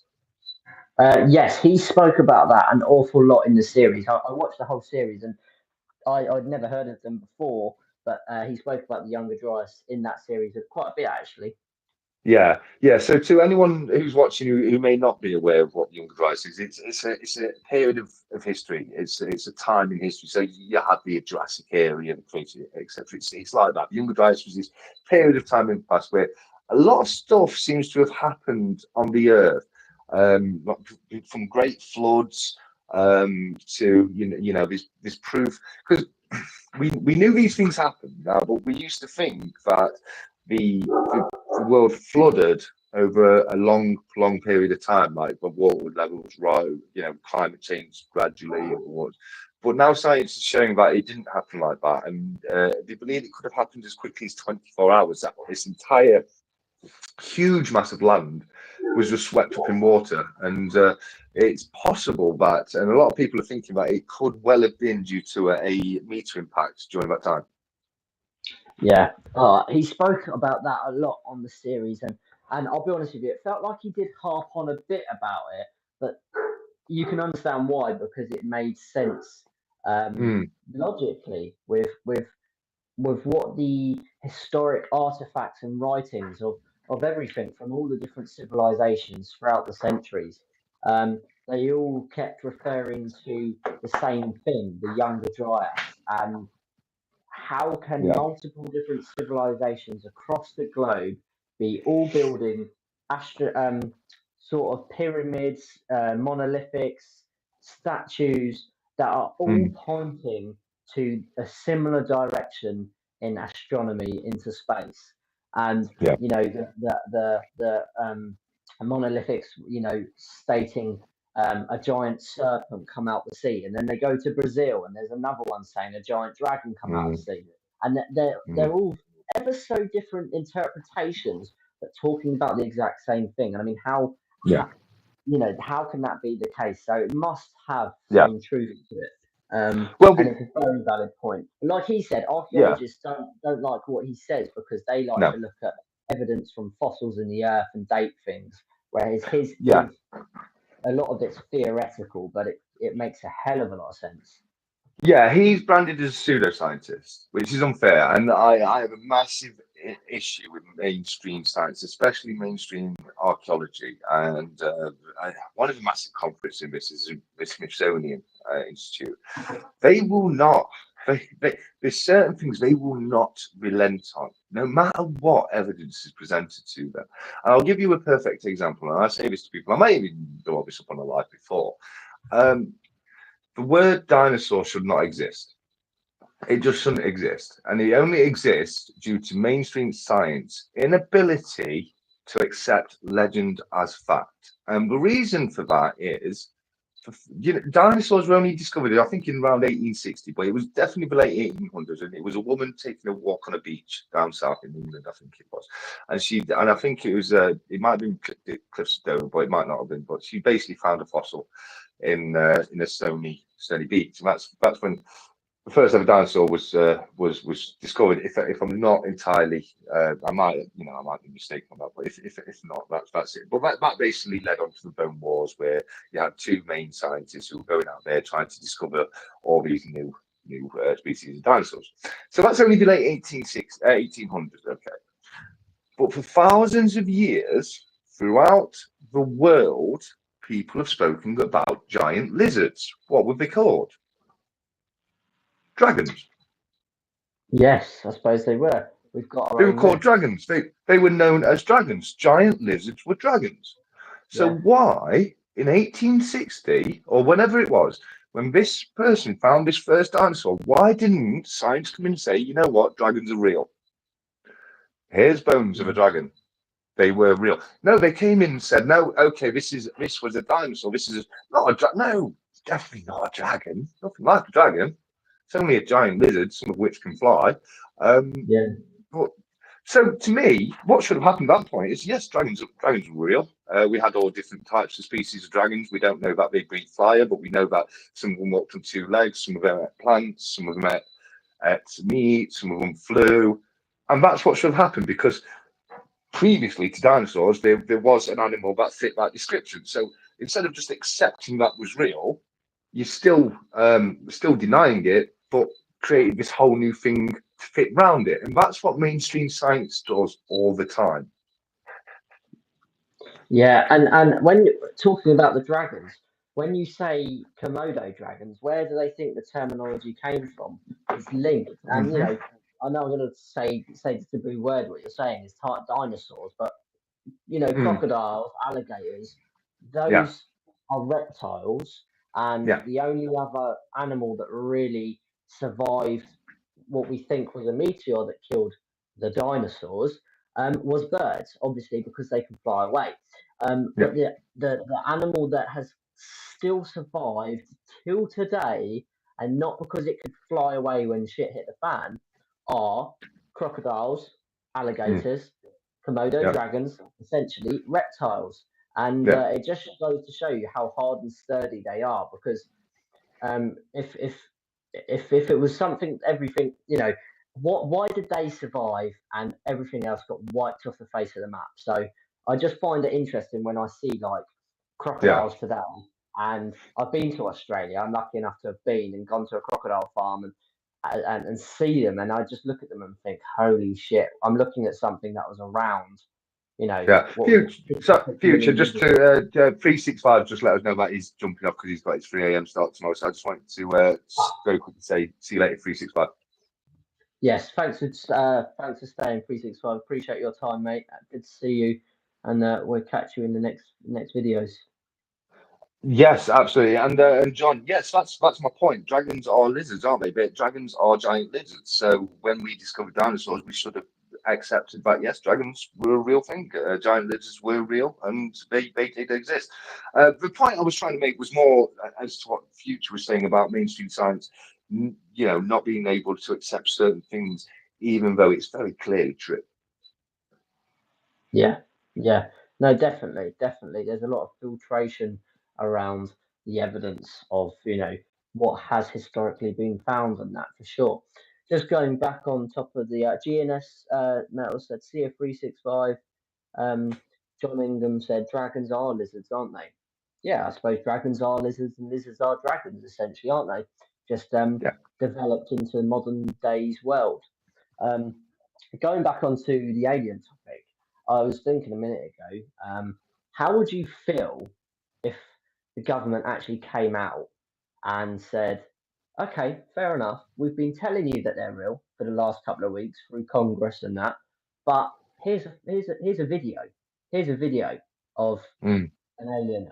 I mean, mm. I feel like then the world surely would have to pick it up. But how would you personally, 'cause, from my opinion, you I obviously believe aliens are real, and I do. But yeah, seeing a yeah. real video of what they say is real, that changes things, doesn't it? How would you feel about that? How would that make? How would you react? Do you think? Yeah, I would have. I'd wish I would have seen that video 20 years ago before we had deepfakes and AI like we have today. And I can't trust any video I ever see on the internet anymore. Yeah, Not at face value, because it's so easy to fake whatever they want. So, um, it would be very difficult if they release something. It wouldn't be accepted as gospel for the reasons I've just given.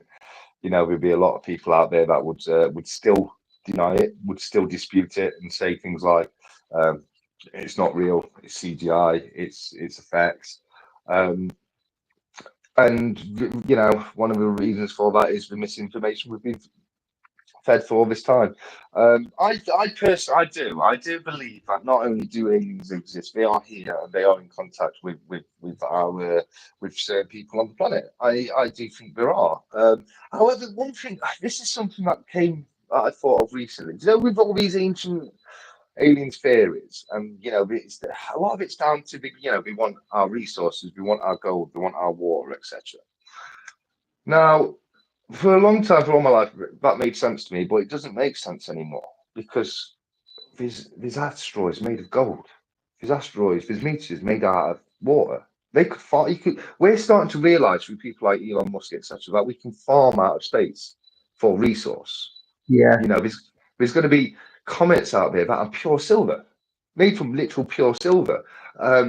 And that's just an example. I mean, they know this comet's made out of gold. They know this comet's made out of water.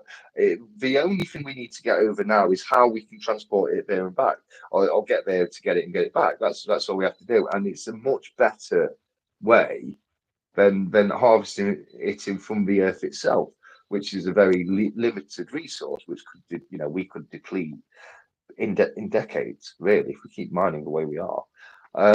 Especially now things have got industrial to the state where they are in now. Solar power, electric cars. How much silver is used in industry. I mean, silver. I mean, they're both. In my opinion, I consider gold also as an industrial metal because it has industrial purposes. It does, it's used in the industry and it does have quite a lot of industrial usage. But you can't deny the fact that it just doesn't compare to how much it is used in industry compared to silver. Silver's, as far as industrial precious metals go, silver takes the crown. Absolutely, 100%. So I think at some point in our future, we are going to have to look to get our resources from somewhere that is not this planet. Yeah, and I agree with you, mate. And I think, talking about silver being the king of industrial metals, I completely agree. And I also think silver's criminally undervalued right now. I feel like anyone holding a good amount of silver, sort of like, well, anything really. I mean, even if you've got 10 ounces, 10 ounces is still 10 ounces. I feel like it's so criminally undervalued because the general public, should I say, isn't aware of how silver is such a widely and massively used industrial metal and how it's a non-renewable resource. I say this a lot in my videos, and it's because I believe it. And everything is being pushed for solar, electric, batteries, cars, medicine, healthcare. Where the hell, there's all this stop oil stuff, but where's the stop silver? I mean, I'm not complaining because I'm a silver holder, so I'm happy that the price goes up. But the general public has got their eyes wide shut to this. And I think us precious metal stackers and investors, in as little as 20 years, maybe even less than that, will be absolutely laughing with our holdings. The only thing I think that could jeopardize that would be if something came along and completely wiped out the usage of silver and everything went bloody hydro or something like that. But I mean, Sorry to interject. This is something that people really do need to take into consideration. We are in 2023. It is an absolute possibility that science may create a compound which replaces silver in industry. It is possible. The world we live in right now, it is entirely possible that something may be artificially created that could be a better conductor than silver. If it isn't done already. Yeah, if it's not already been worked on, 100%. I mean, that is something that could absolutely decimate the value of silver if that ever did happen and silver was replaced in the industry, because it's a double-edged sword. Because it's so used in the industry, it makes it so valuable. Also because it's so used in the industry, if it was ever not needed in the industry, it loses a hell of a lot of its value right there. So, there's the potential risk in any investment. That's your risk that you've got in silver, because outside that, there's not a huge amount of risk in silver. It's going to generally go up in value. It's being used more and more. Do you know that we don't even recycle the silver out of solar cells? To be honest with you, I didn't ever think about if silver was recyclable or not. Is it? I assume it's. Oh yeah, of course it's Yes, of recyclable. But course it is. Yeah. what a stupid question. But I suppose why aren't they recycling it? That's a good question. The cost. The cost. At the moment, it's cheaper just to get a new silver, just to go out and buy more industrial silver bars Yeah, than it would be suppose. to refine the silver cells down to get the silver back out of it. Because you can refine anything. You use to do it at home. You use acids and salts, and you basically, it's such a. I'm going to do it one day when we do it. I'll be doing some pouring before I start doing refining. And the first pours I'm going to do will be made out of copper. I'm looking into getting one of those little furnaces, and I've got a load of scrap copper. Like copper pipes, etc. And I thought if it's Oh one yeah, little thing, I thought it'd be fun to make my own little rounds out of them. Melt yeah. the copper down and make them into little rounds. I thought that'd be fun as a little bit of a practice. But yeah, here is CV refining process. Basically, the first thing you have to do is put everything you've got that contains a bit of silver into a glass beaker, and then you put acid in. And that melts it all down. And you just watch all your silver disappear. It's just a liquid, so it's disappeared. And then basically you mix that with salts. I think it's basically salt you mix it with, and then that you get rid of all the impurities, and then you melt down what's left, and that's how you get your pure silver. So that's something I'd love to try. But that's you can refine silver. You've got process refining it back. It's just the cost in doing so with solar cells at the moment. But solar cells, they don't last particularly long. I know they've just come out with a new technology in solar cells, aren't they? Haven't they? It's looking to replace the old voltaic system. Voltaic system, sorry. But yeah, it is. I mean, it'll come to a point if silver starts to get depleted. It'll come to a point where they'll be mining scrapyards for old solar cells or anything that we didn't used to recycle silver out of, because it wasn't cost effective then. It now is, and we'll look to do it. But yeah, I mean, I think it's a great investment purely because it's fun to have. I mean, silver, having seen your little stack grow, it's basically treasure, isn't it? It's the silver and gold coins. It's the modern equivalent of treasure. You can even stick it in a little wooden box and make yourself feel like you're something special. But it's a lot of fun. It is a lot of fun. It goes up in value. You can. I know you stick to just your bullion, like you said earlier on today. But if you did want to mix it up a bit, there's so many different kinds of silver out there you can get, and it's basically just the same thing. It's an ounce of silver, but just because it's got a different design on it, it makes it a lot of fun to collect all the different ones. Yeah, definitely. I completely agree with that. I love stacking silver. I did stop initially in the start of the year. I think I did a video saying why I'm no Yeah, longer buying silver. And then my birthday came around, and my partner bought me, as you'll know, the coin capsule case that holds, off the top of my head, I believe it's 96 coins. And of course, I'm not going to fill that with 1 ounce gold bullions because it's just a ridiculous amount of wealth you would need to do that. But it's yeah, completely possible to do that with 1 ounce silver bullion. And yeah, it reignited a bit of a spark for me for stacking silver. Now I do hold silver. Don't get me wrong. I've got mm, silver in my portfolio, a decent amount, probably less than most people think, but still a decent amount. But filling that case will give me a real sense of satisfaction to see it full. Each pocket holds 8 rounds of silver bullion yeah, in the yeah, capsules. If you change the capsule, you could probably hold more, but yeah, it's averagely eight in the capsule. So um, it gives me a real goal to fill that and finish a stacking goal. Um, and I'll be glad once I've done that, because I am, like yourself, a big believer in the fact that silver will appreciate in yeah, the next decade or two. Like John just said in the comments, he said the silver stocks will be depleted in the next 10 years. So as soon as it becomes rarer, of course the price will increase. yeah. I don't ever think it will catch gold up, in my opinion. I don't know. what would have to happen for that to be the case. But I think there is some serious increase to be made in silver for sure in terms of the price per ounce. Yeah, absolutely, and I 100% agree. I don't think we'll ever catch gold up. I don't. That's not reality in my books. It's too far apart, but it's definitely going to go up, and I think it may get closer to gold like it used to be.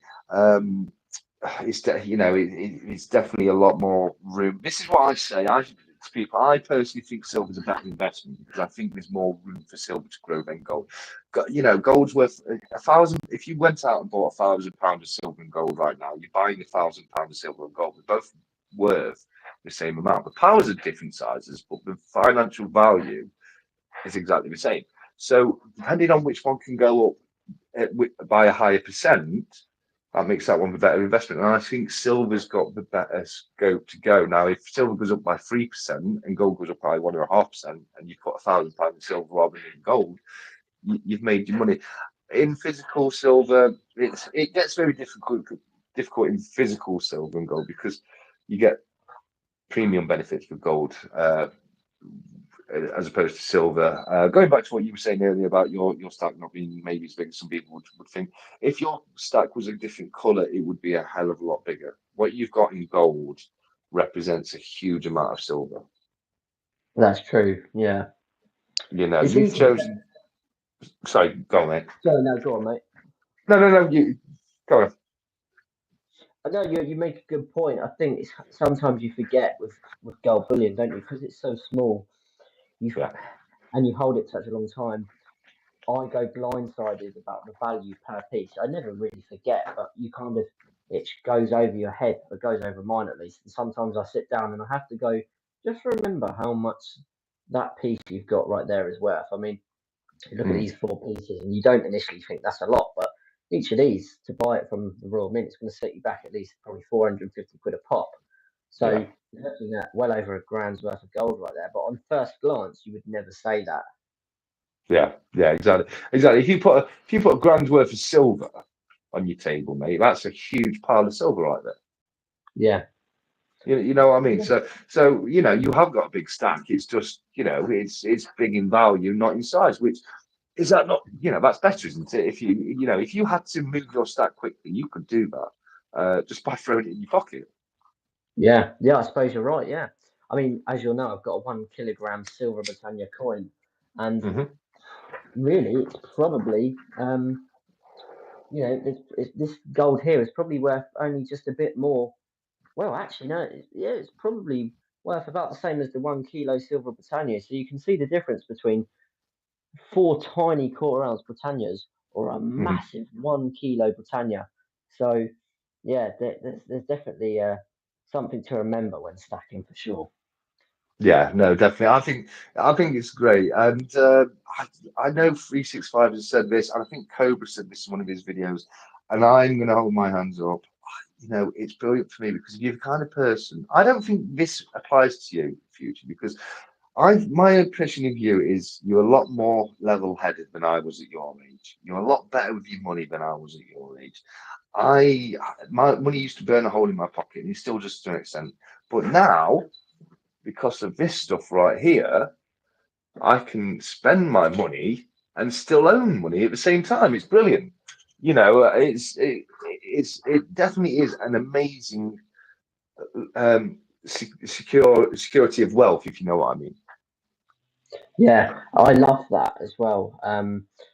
How you say you're spending money when you buy, say gold or silver bullion, but you're not really. You're just Yeah, transferring your money into an asset, and I find that hard to remember sometimes. I was sitting on the laptop earlier, actually not long before the live stream, and I was going, "Shall I buy another 8 1 ounce Coronation Britannias this month?" In fact, I haven't got any Coronation Britannias yet, so I was thinking, "Shall I buy yeah, some this month? Add to the capsule case."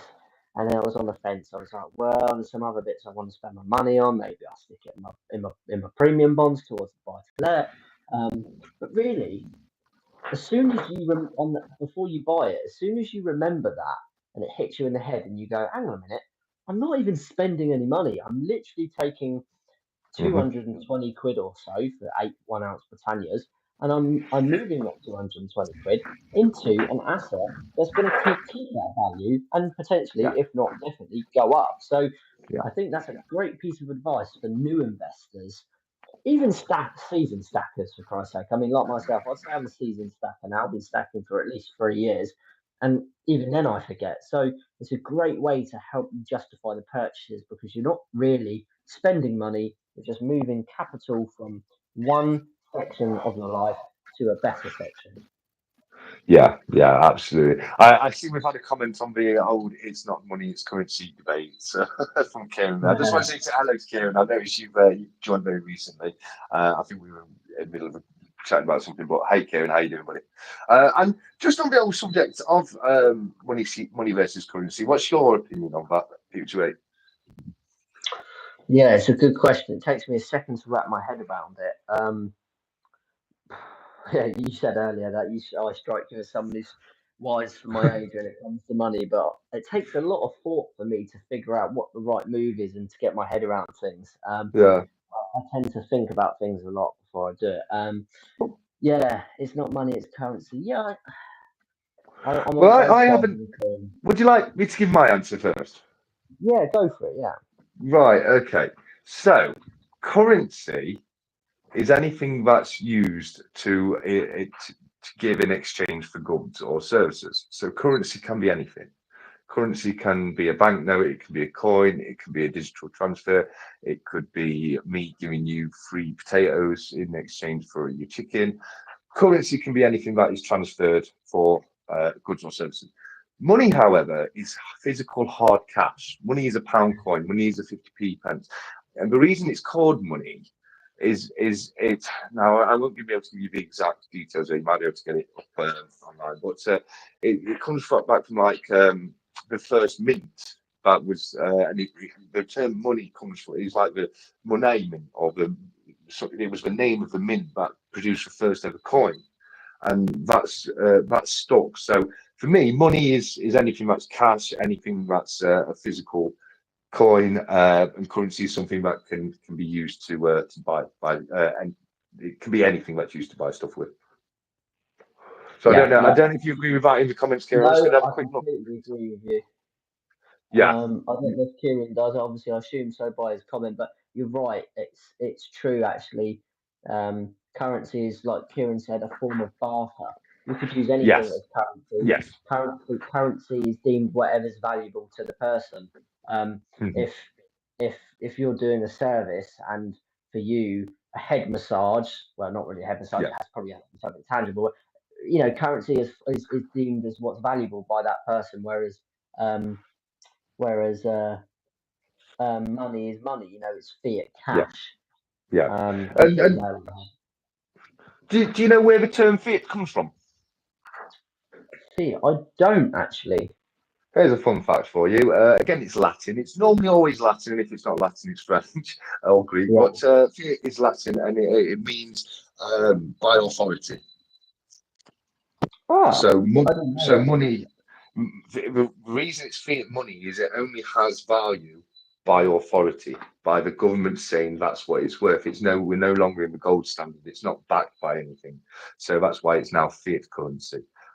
So I agree that fiat currency isn't, what we class as money these days. It isn't real money. It's not like it used to be. I completely agree with Kieran that this stuff right here, that's for real money. That stuff, the silver and the gold, and we should 100% be back on the gold standard. The value of the gold we hold as a country should depict how much money or how much fiat money we're able to mint. I think there should be rules against these things to stop things like hyperinflation. Yeah, I agree. I mean, I preach it so much to my family, not really to my friends. I try and keep my cards close to my chest with investing. Although having said that, a few people personally do know about my channel, um, which isn't the smartest thing. But I've got precautions in place. But in Yeah, regards to my family, I absolutely love trying to share the knowledge of precious metals yeah, and opening people's eyes because it is unreal. And I'm a big believer of if you go to like a public school, like most of us have done, you're taught yeah, to become a saver, not an investor, and you're taught to become an employee, not an employer. And when you're fundamentally brought up with that that mindset through school, it's hard to ever become aware of the benefits of things like precious metals being a form yeah, of tangible currency that hedges against inflation. But as soon as you do become aware of that, like I did, it was like I had a second awakening in my life. I had always yeah, been good at saving, even from a young age, and I always seemed to have money from working and grafting, but I never knew what to do with it. But I knew, mm, despite not knowing what to do with it, I knew there was a bigger calling for me than just keeping it in a bank account. And I researched yeah, and researched. And because I didn't have any family members, not my parents or anything like that, they weren't financially intelligent about this stuff, which is absolutely fine because, as I said, schools yeah, don't teach you that. So you have to be the black sheep to figure out yourself normally.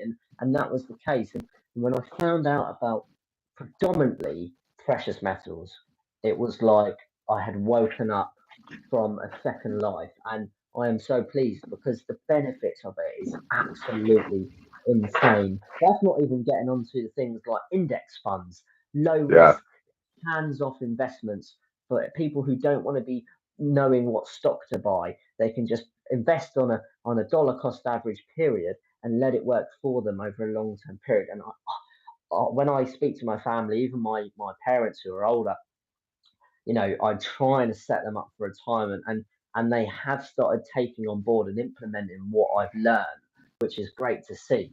But I've got siblings who I'm trying to pass that on to. But I've noticed yeah, as much as family or even close friends can see that you are extremely knowledgeable about this thing because you've increased your financial intelligence of either through networking, reading, or content creation, or the mix of the three. You can never lead a horse to water. You can no, show it where yeah. it is, but you can't make it drink. And I do my best to help those that I care about, but you cannot lead a horse to water. No, you're right. You're right, and I've come across that myself so many times, buddy. And it's like when people see you doing okay, or you know they see that you do maybe better than they are, and they ask for help and advice. Have you, Alexa, stop? Have you ever noticed that the second that they start to realise that there's work involved, that the see them shutting off, like just not, not listening to you anymore. You know what I mean? People think like there's some quick magic pill or quick fix to getting rich, and it just doesn't work that way. You've got to be like you said, you've got to be sensible with your money. You've got to sometimes go through a sensible option instead of a fun option. And it is a mentality, and for me, definitely something clicked in my brain where I went from one thought process to a different thought process. And these things, like I said very early in the way technologies have been lost, and what you said just now, these things very often come to you as an epiphany. And once you have that one initial thought, and you've hit that brainwave, everything becomes a lot more simpler, and everything. This is one thing I like to say. You ever heard you probably heard the expression knowledge is power?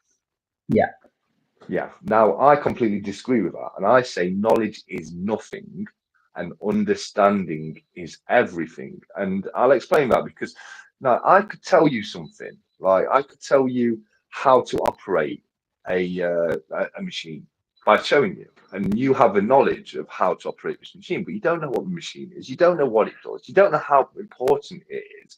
So maybe you're a little bit late on pressing the buttons, but it turns out that machine was stopping the end of the world. So if you understood what you was doing, you have that further. Knowledge is limited, where understanding is a lot less limited than knowledge. You can know something and still be very limited on your understanding of it, if you know what I mean. yeah, definitely. I completely agree. On that topic, the knowledge side of it, like you say, you can try and share it, but Yeah, when it comes to, like you said, when people realize there's work involved, then they either, one, they shut off mentally, and you can almost see it in their face within seconds. You know what's coming. I have this thing where I'm telling them about it, and when I get to that point, I know Yeah. there's either two expressions coming. Is one is like, yeah, I'm not doing that. It's got work involved. I thought it was a quick rich thing. Or two, normally they take the piss, because what people do is when they don't understand something, they find it easier to hate on it, because it's easier to hate than it is to understand. And sadly, it's just a true part of life. So what I've discovered is, through becoming, and I'm not trying to blow my own trumpet here, but I'm not even 30, and I've financially achieved quite a lot of things, all self-earned. I've never had any inheritance or anything in that form. And I've noticed that through success, without even showing it, people have noticed. And then instead of trying to figure out how someone's achieved that, the easier option is to hate on that, because it's easier to hate than it is to understand. Having said that, there has been people that have shown interest on how you've achieved these things. But again, in the early days, I would try and walk people through the processes of how to do these things. Yeah. Have a diversified portfolio, index funds, precious metals, buy-to-let properties, premium bonds, a cash flow, a war chest, all this sort of stuff. But you can't lead a horse to water.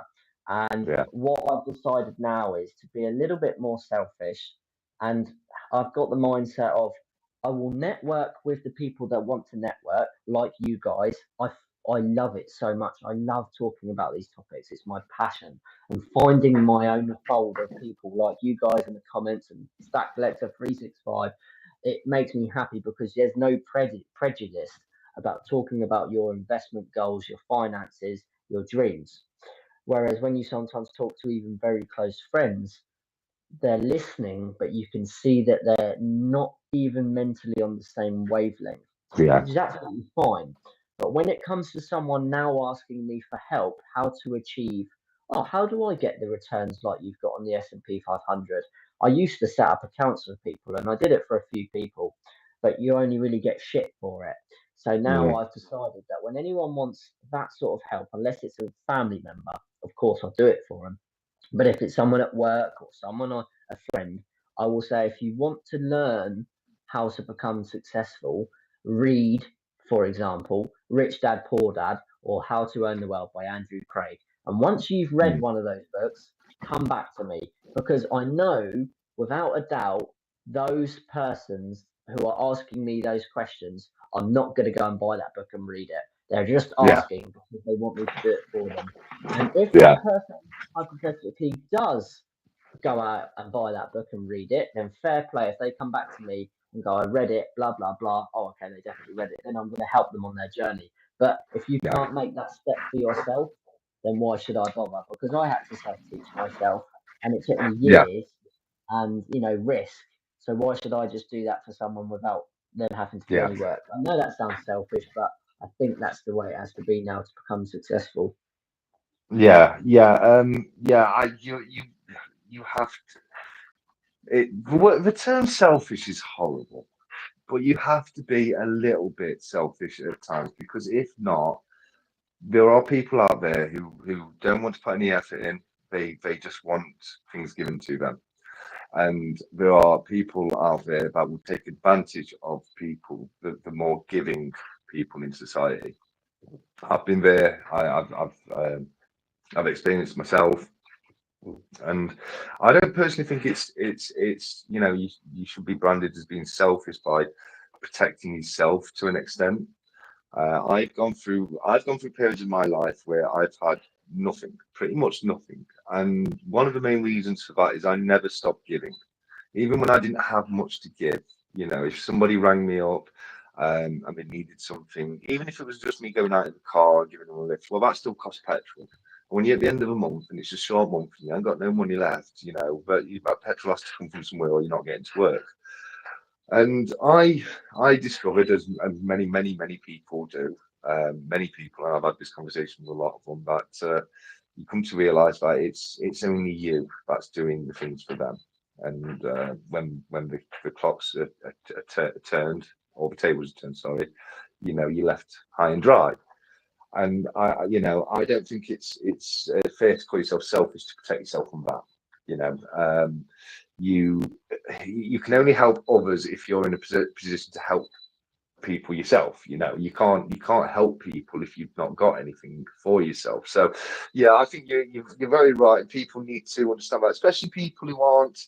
Look, it's okay if you've got abundances of money and you've been very successful in your life and you've got spare cash lying in the bank and you're never going to notice it, then yeah, be as generous as you like. But if you're right now you're struggling to make ends meet, you're not in a position to financially help other people. You need to get yourself into a stable position first, and that's something that's important to do, because I know a lot of people that will watch your videos, more so than mine, because you're a lot more investment orientated in your channel. I like to keep things more coin on my channel, but I obviously have a big interest in investments, which is why I love having these conversations with you.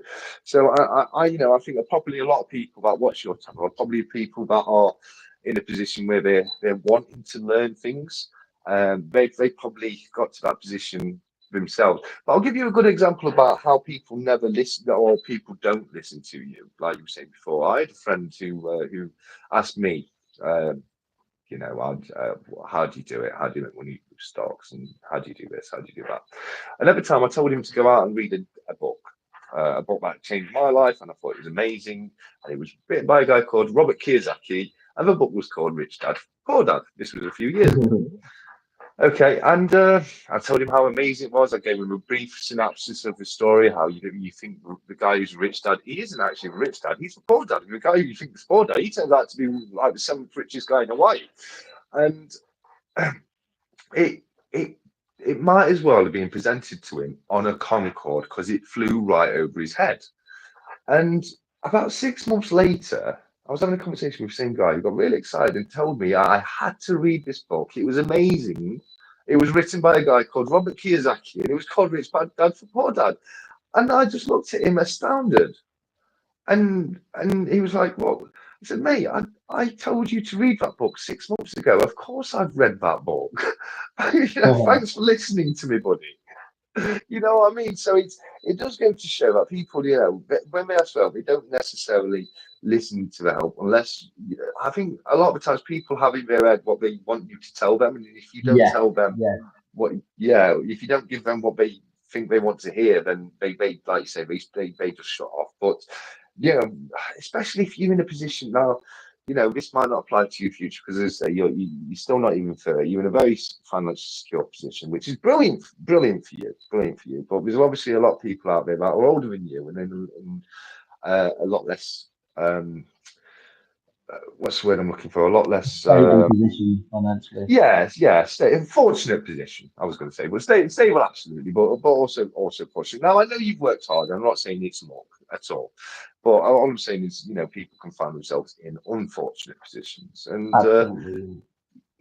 so yeah, it's great to be able to help people who want to help, but if you do want to get into those things, you do need to realize there's a lot of work in the outset. There's a lot of research to do. There's a lot of reading um, to do before you can actually start making any kind of real positive changes. One reason I don't like you were saying about starting accounts for people, I shun away from stock recommendations and things like that. And the main reason is you'll tell somebody, and like I could say, well, Johnson's been riding very low recently. It's starting to come back up now, but it had been like driving very low. So I thought it was a great time to go in. Now I could say that to somebody, and they put their 500 quid in, but because they haven't researched it, they haven't looked into these things. They don't really understand what's going on. They put their 500 quid in, and maybe in a day it goes up a fiver. Brilliant, yeah, awesome. But the next day it goes down by 10 quid. It's 495, and they're on your back immediately. It's lost money. It's lost money. What do I do? I'm pulling it out. It's like, well, no, you wait. You just wait till it goes green again. You Yeah. can't stress every time you stock dips, and a lot of people, we don't understand that. So and this is why I said, I think the statistic is 75% of all people that invest money in stocks, shares, or assets lose money. But how's that when you've got people like me, yourself, and so many other people out there saying invest in this, invest in that? It's great, it makes money, they go up. Surely everybody should be making money.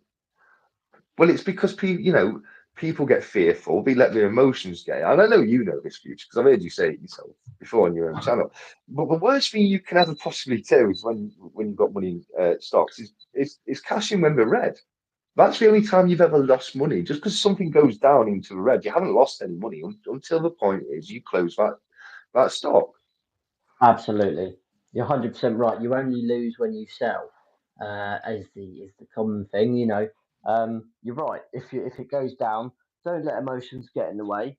Um, you have to stick through it. And you're right what you're saying earlier. There's of course unforeseen circumstances in life. People fall in the hard times, and touch wood. Um, I don't have that doesn't happen to me, but I'm sure it will at some point in life, and hopefully you can weather that storm. So I know there is Yeah. people older than me out there who maybe were in financially aptitude positions, maybe never were, maybe aren't right Mm. now, and that's sometimes through no fault of their own. But I'm definitely referring to those people who uh, who just want a quick buck without having to do the work, and you're right. I've set up a couple of accounts for people, and initially it drops, and they give you a shitload of grief for Yeah. it, and Yeah. at that moment there, I was like, that's it now. And then of course Yeah. it went back up, and it stayed Yeah. up, Yeah. and then they were all laughing about it, like, oh, brilliant. And I remember saying to them, like, I'm not normally like this, but I remember saying to them, like, I'm not interested. Like, you don't need to Yeah. talk to me about that anymore, because when it went down, you gave me nothing but grief. But now, Yeah. like Yeah. I said, it's a long-term investment. It's in the green, and now you want more. You want to seek more information from me, and the person next to them is going, "Oh, would you set that up for me as well?" And I said there and then, I said, "I'm not setting it up for anyone else now, because I got grief only from trying to help people." So it can Yeah. turn you a bit bitter sometimes, but that's why I love networking with people who have done better than yourselves, Mm. who've got life experience and stuff like that, because you can learn so much. It's not always about the money, it's about sometimes the life experience, and the knowledge is just as valuable, as well. Yeah, no, it is absolutely it is. One thing I've come to realize is life experience is 100% invaluable. You will come to go through things, learn things, and things will come and slap you in your face and give you a adversity that you have to overcome. And it's what makes or breaks people. How you handle these things. Do you crumble under the pressure? As soon as you do that, you've lost. Yeah, All you have to be a winner in life, the only thing you have to do is stand strong and keep trying. That's all you have to do. It's shocking the amount of millionaires out there that have had to declare bankruptcy multiple times in their lives before they made it to be a millionaire. And it depends what your definition of winning is. But my definition of winning is being financially secure. That's it. Not worrying that I haven't got enough money to pay the next bill, or I haven't got enough money to go out and get the groceries, etc. And also having a little bit of money for niceties in life. That is winning to me. Now, anything above that is absolute. You can win to various levels of success. But a lot of times in life, and maybe not everyone, some people live gifted lives. I mean, I can give you examples of people that I know that have literally had everything in their life handed to them. They've got no idea how lucky they are. They've got no, because they've lived on the inside of it. They can't see it from the outside perspective in. They've got no idea how most people don't get one of the chances they got in life, never mind multiple chances that they've been given. And they think it was all because of their own wild work. When in reality, there's a lot of nepotism involved. A lot of people like only giving them jobs because they were friends outside the corporation and things like that. Maybe I'm not going to give names or anything like that, but I know people who are now joint partners in large businesses that were only ever partners in that business, so they could get round legalities because they've gone into a business with somebody who's basically poached customers from their old employer, and their old employer had a stipulation in the contract saying that they couldn't set up their own business for 2 years after if they left that company. So they just had to set the business up in somebody else's name, And now that person, because he was there just to get through the legality of it, now owns half a business. So, that's an incredibly fortunate position to be into, which not everybody gets that. You get, that's a gift. That's life giving somebody a gift, and that's not going to happen to most people. Most people will find it that it doesn't matter how hard you work. It's hard work is not what gets you to success. You will be taken advantage of. Like, if you think you're better than everyone else who you work with because you're doing more work than them, you're getting paid the same amount, and you're being taken advantage of by the people you're working for. Yeah. That is all there is to it. Okay, so yeah, I mean, it is very difficult, isn't it? You know what I mean? A saying I like to live by, and I really do try and rule my life by this, is if you've got health, you've got wealth, Yeah, and everything else is a bonus. And I love my investments. I love my journey, trying to become an entrepreneur. But it's number one is your health, isn't it? Because yeah, if you've got a billion out there who are terminally ill, they trade it all just to not be terminally ill. So it it's something we all take for granted. So I like to live by the saying, it keeps me in line, it keeps me in check from ever yeah, getting out of line. And I just like to reiterate to myself quite often saying, if you've got health, you've got wealth, and everything else is a bonus. And it just helps you remind you when you're having a bad day, maybe stuff's just not going right, maybe you've woken up on the wrong side of the bed. Just remember that there's always someone that would trade their position for you, and just try and remember that because it just keeps you grounded and thankful for the health that you've got. And then, like I said, everything else after you've got health, in my opinion, should be classed as a bonus. yeah. No, and it absolutely should be.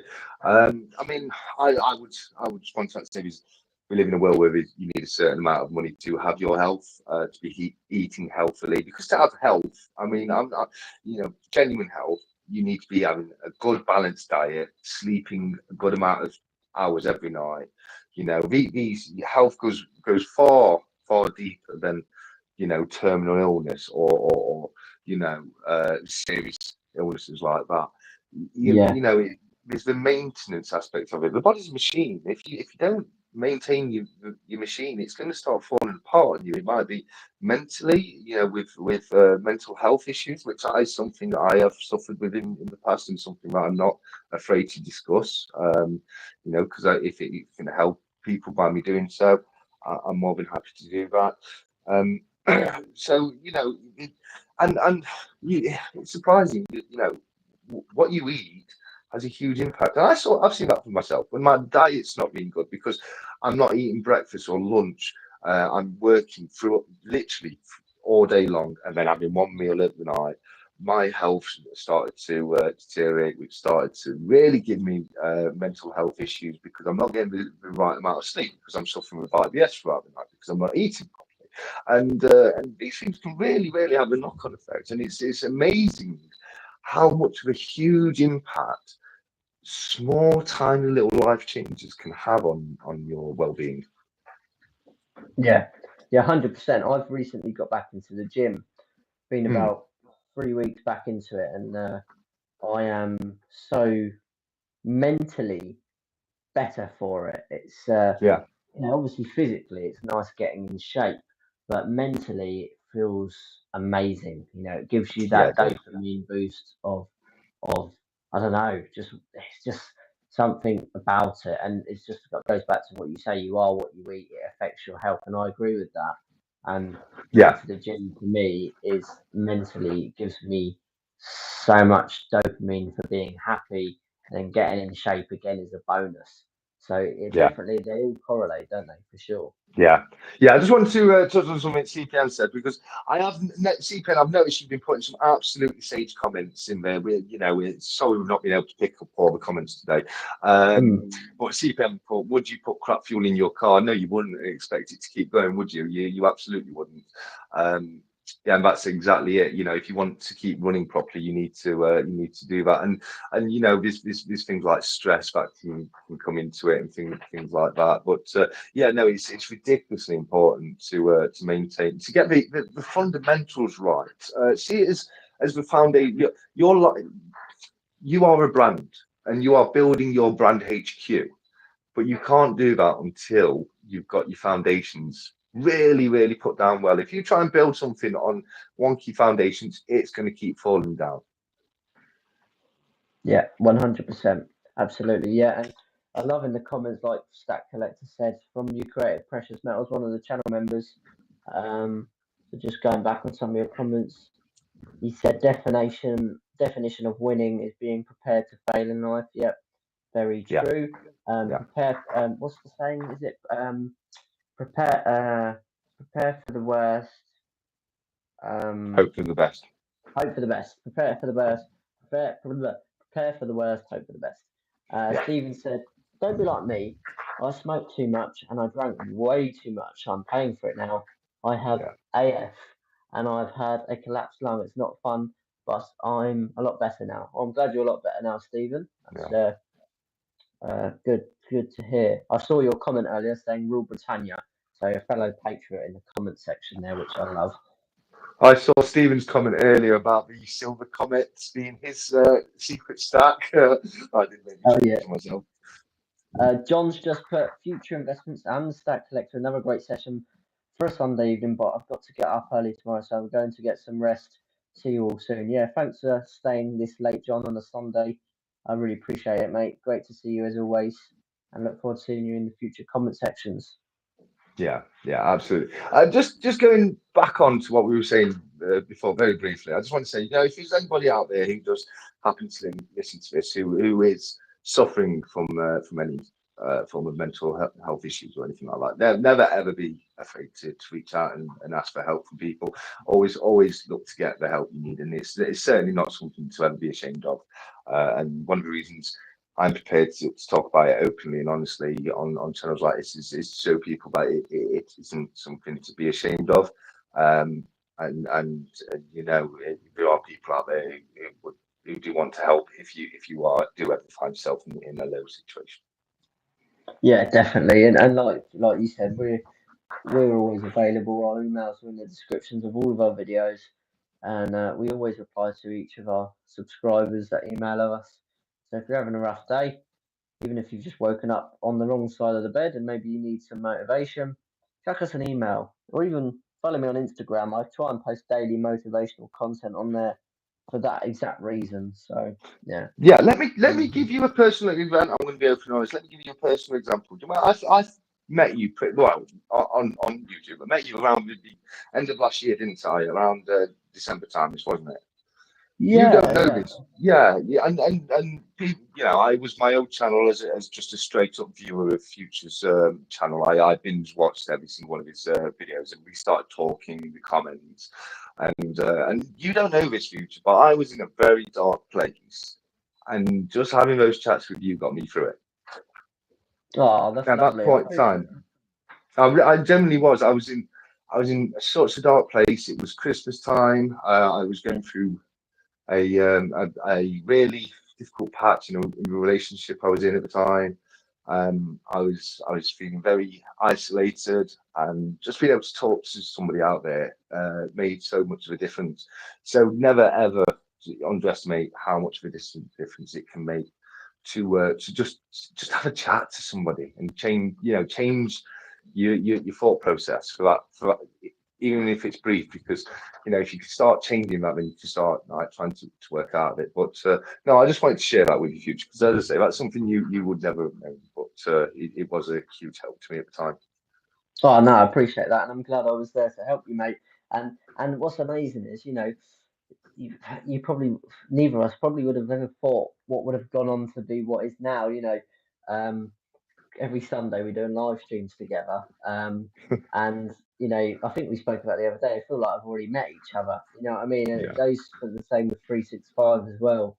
Um, it's crazy how the community for such a social media platform like YouTube, which is absolutely astronomically and massive.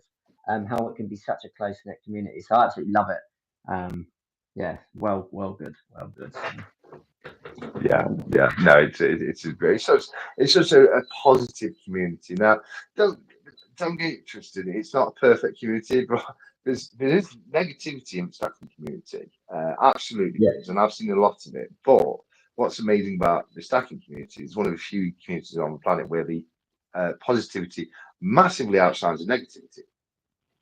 You know what I yeah, mean? Because I see comments all the time about silver's not a real investment, or oh, you've only got silver, so you spread all your silver out to make it look good because you've not got gold, or I see negative comments all the time, but it's there's so much good as well, and it does really outshine it. There's so many examples I can give of people that just do amazing things to help other people. yeah. Yeah, absolutely. I just want to jump in and say, Stephen, thank you very much for sharing um, all of your information about your investment. Really interesting for us fellow stackers to hear. Hope you enjoy your Discord that you're going to, and thank you for spending the time watching me and the Stack Collector on the live stream. Yes, no, absolutely, Stephen. It's always a pleasure to have you here. Um, it's been great chatting away with you today, and I hope you have a great time over on the Discord there. I don't fully understand what a Discord is. Discord is, and someone might correct me in the chat if I'm wrong on this, but it's like a party group chat when you're playing games or maybe like Steam and stuff like that. So Okay. you're playing maybe online games and stuff like that, but it's like a private group party chat. So like me and you and some friends would have our own chat, so we can speak on Yeah. microphone while playing in a public game that maybe doesn't have the option to have group chat. Okay. I that makes sense. I've heard the term bounce around a lot, and I just never fully knew what one was. I'm not that good on technology, you know. There's a few things that I do because I have to do it for the channel, etc. But outside of those things, I haven't got a clue these days. I'm obsolete. See, that surprises me because your videos are so well edited. You're always adding music and great transitions and everything like that. I thought you was a bit of a dark horse when it came to technology. No, yeah, not. I mean, the stuff I know, but there's like I have smartphones. I don't go in. Well, I don't do any of my editing on my smartphone at all, and I would not have a clue if I wanted to make a video. I mean, I film all my videos on the phone. So it would make a lot of sense. But what I have to do is I have to film on my phone. I have to then transfer them over to the PC. Do all the editing on the PC editing software, which I've been using for, well, one software or another. I've used Adobe Premiere, Sony Vegas, DaVinci Resolve.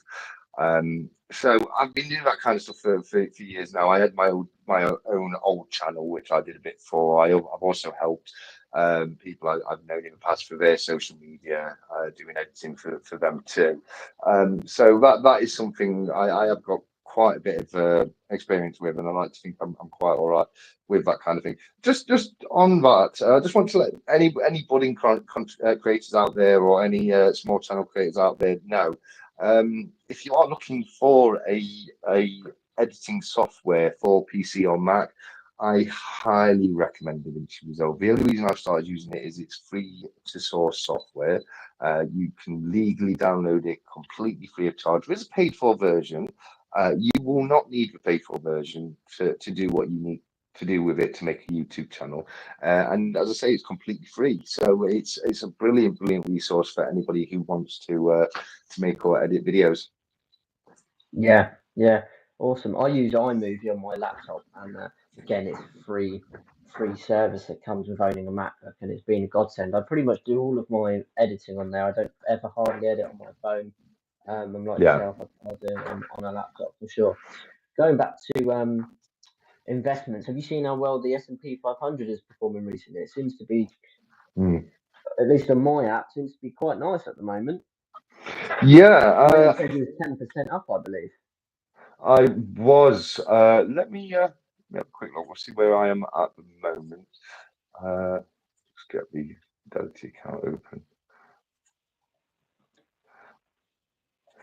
Yeah, it's. I mean, how do it's been doing well. I saw it. I saw it drop quite significantly in the past. So I have been waiting for it to come back up. I'll just here we go. It's just opening because I haven't looked at it in a couple of days, although it's Sunday, so it wouldn't have updated since Friday anyway, because obviously the markets are closed over the weekend. But I am currently 10.63% up on my portfolio at the moment, which I think, I think that's quite good. It's it's certainly in line with inflation at the moment. I think inflation is actually currently slightly below that. Yeah, I think it's currently around 7 or 8% inflation, Yeah, I if think I'm it not. is. I think it's around that. Yeah. Yeah, so that's that's beating inflation. Now that's on a passive investment. I'm not doing anything with that. That's doing all the work for me. I'm sure if I wanted to be more active and I wanted to sit there and Camel Finance's video for 365, absolutely brilliant. Takes a lot of time and effort though. You can't expect to have those kind of gains while you're just investing and walking away. I'm just having a look on my eToro portfolio at the moment. If I can just get rid of those. So the eToro's up at the moment, which is great because on eToro, I actually closed a load of those down at the beginning of the year. Anything that was in green, I closed down. I then recently closed on Amazon because Amazon had a very, very nice boost in price. So that went up quite nicely. And so I've closed that at the moment. They've still have Amazon as a strong buy. Target price has been £151 per share. It's currently at £132 per share, and I bought in just under £100 per share. So you can see that had that's had quite a good run recently. The only thing that I'm down on at the moment at all is Johnson and Johnson, which is currently down at 74 pence. So as you can see, I was saying earlier, yes, that was not doing too well for a time. But if any of the people that I did give that advice to had listened to it and did put money in when I told them to, so they would be laughing right now because that's come up quite a bit back to roughly where it should do. They had a lot of bad news, unfortunately, for Johnson and Johnson over the last few years. A string of unfortunate events which made the price of the share drop. It's a huge company. It was never going to be the end of Johnson and Johnson. It was only a matter of time until they pulled through and started the price started to come back up, which is obviously now doing. The other two that I've got, because this part I've referred to before is my Del Boy part. So these are companies that I'll buy for a little while, close them, and then reinvest. Um, Maybe the same company at a different time, or maybe in silver companies, whatever. But as I say, they're all now green. I've got a pot of cash available there if I'm going to need to put into something soon. So I'm just looking into what to put that into. I have been looking into potential of putting into silver stocks just for the quick turnaround. Yeah. Now I'll never stop buying physical silver because I love owning it, but you'll make a lot more money off of silver stocks if you are just and if all you care about is your investment and making money. Because there's no premium involved in silver stock. There's literally just the split gap, which is the difference between what they're being bought and sold for. And just to give people an example of what that is, if I go on to silver right now, this is eToro again, so it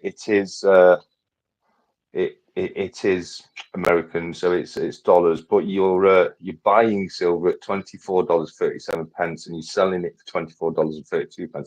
So the split gap on silver stocks is 5 cents. Compare that to the premium on a bullion, you can see why I see silver stocks as a viable option. I know they're a dirty word, and a lot of people hate them, but they genuinely are a viable option if you just purely looking as investment in buying and selling just to make a bit of profit. Yeah, yeah. It sounds like you've got a real good idea of your investments there. I'm definitely a bit more of a hands-off investor, not really interested in buying individual stocks and shares. That's why I like Yeah, the index funds because you can just invest on a dollar cost averaging basis, and yeah, it kind of does it for you, which is quite yeah, nice. But again, mine is up, which is obviously nice. I think they say with the S&P 500, it doesn't really start coming into that compound effect where it really increases until like 7 years. I might be wrong on that, but yeah, Yeah, yeah. You want to ideally invest in the S&P 100 no less than 5 years. yeah, You'll see gains after, you should see gains after 5 years. If you look on the predictions, a 12 year on the 12 months on the S&P 500 might even be in a loss. On a 12-month basis, the S&P really is a long-term investment, and it's one I recommend that you dollar cost average like you are silver, but future. But again, you saw a peak recently with the S&P. So if someone was day trading, they could have bought, or short-term trading, not necessarily day trading, they could have bought before it went up, and so now I'm not like Camel Finance, and I know Creative Precious Metals, and I think Cobra's starting to get into it with the charts and the forecasting of when you do all the lines. And I can read candlesticks, I can do all that. That's absolutely fine. But I don't use charts to forecast. I'm very much like Warren Buffett, whereas Warren Buffett looks at a stock. If it seems like it's low to him, he buys it. Yeah, I look at a yeah, stock and I think, oh, that looks low. I might, I think I think that's worth more than it's been sold for at the moment. I'll look to buy that stock, and that's how I look to pick my stocks and shares. Um, Warren Buffett's the most successful trade on the planet, and it's worked well for him. So there's got to be something to it, and it takes a lot less time and a lot less staring at the screen with the little lines and working it out. I'm not saying it doesn't work; it's just the amount of time and effort you have to put in to make it work. yeah, yeah, absolutely. Warren Buffett is a very good example of of how to invest for sure. But I think I might now bring the live stream to an end. I think we're coming up on 3 hours now. It's got to be a record for me and yourself. I think the most we ever did was just over two. Um, Wow.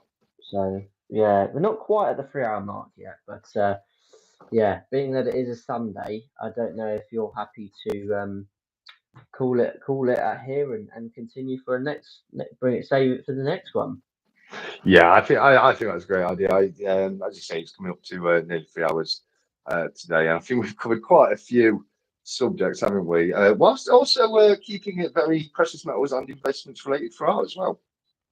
Yeah, definitely. Because we said at the beginning that we was planning on keeping it, like about the aliens, that sort of side of it. But naturally, it's as the live's gone on, it's self-progressed into the investment side, which is great because it's naturally gone that way. So everyone's got a bit of everything really, which is really cool. Yeah. I So think going through the comments, we perhaps haven't talked about conspiracies and that kind of stuff enough this week. So that's brilliant to hear. I love that people enjoy hearing about that kind of stuff because I love talking about it. yeah, definitely. Have you got any big episodes planned coming up on your channel, next sort of future episodes or anything like that? Yeah. So what I've got coming up on my channel, Tuesday, I'm going to be doing a video for my 500 subscriber giveaway. Obviously the video to enter is already up there, but at the time I wanted to make it more for people who are really legit following the channel, so I actually just snuck it into the back end of a review video.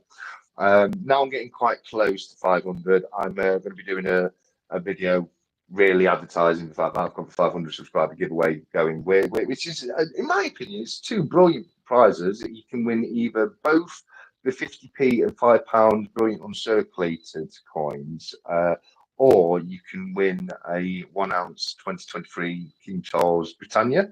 And all you have to do is go and put a comment on the 500 subscriber video. So I'm going to put a link to that video and tell people the rules and just try and get it out there for people to enter if they want to win a bit of free silver. Other than that, I've got to close off the TSC which was the Stack Collector Ugly Coin Challenge. But if you weren't aware, I've challenged the community to go out there and find a more hideous and grotesque coin than the 1969 Prince Charles at the time investors around. I've had some great entries on that, so I've got to go through them and putting them onto a montage video and putting it to the community to choose whose was most horrific coin. I know you've actually been kind enough to enter that, haven't you, Future, with your Nazi coins, which I think is an ugly coin, just due to the history of it. So I've got to find that out. And other than that, I've had a few new 50p's for the album, so I might do a video popping them. But that's about it for now. How about yourself? Have you got any big future investments videos coming this week? Not currently planned. I'll have some more unboxings from Tavex, no doubtedly coming soon, um, which are great fun to unbox all sorts of new precious metals that I haven't got in my stack. But other than that, I'll be going with the flow of the current investment times, the markets, and thoughts on that on precious metals and investing in general. So yeah, but overall, it's been a great live stream tonight. I really enjoyed the fact that it's gone on longer than normal. And as always, big thank you to you, mate, for coming over to the channel. I appreciate it. And yeah, I look forward to doing next Sunday's live stream with you. If you do want to go over and if you haven't already subscribed to the Stack Collector, you can do so. The link to his channel is in the description of this video, or just search in the Stack Collector or go through some of my previous lives. But yeah, I look forward to seeing you on the next live stream. Thank you to everyone. You've got Cobra Stacker, Kieran still here, Shine Bright Like a Diamond, Creative Precious Metals, Every Cloud. You guys are all amazing, as well as everyone else who has come and gone. John, 365, Stephen, you name it. So thanks to everyone for sticking through the live stream all this time. I know it's late on a Sunday night and a lot of you will have work tomorrow, so that makes it even more special.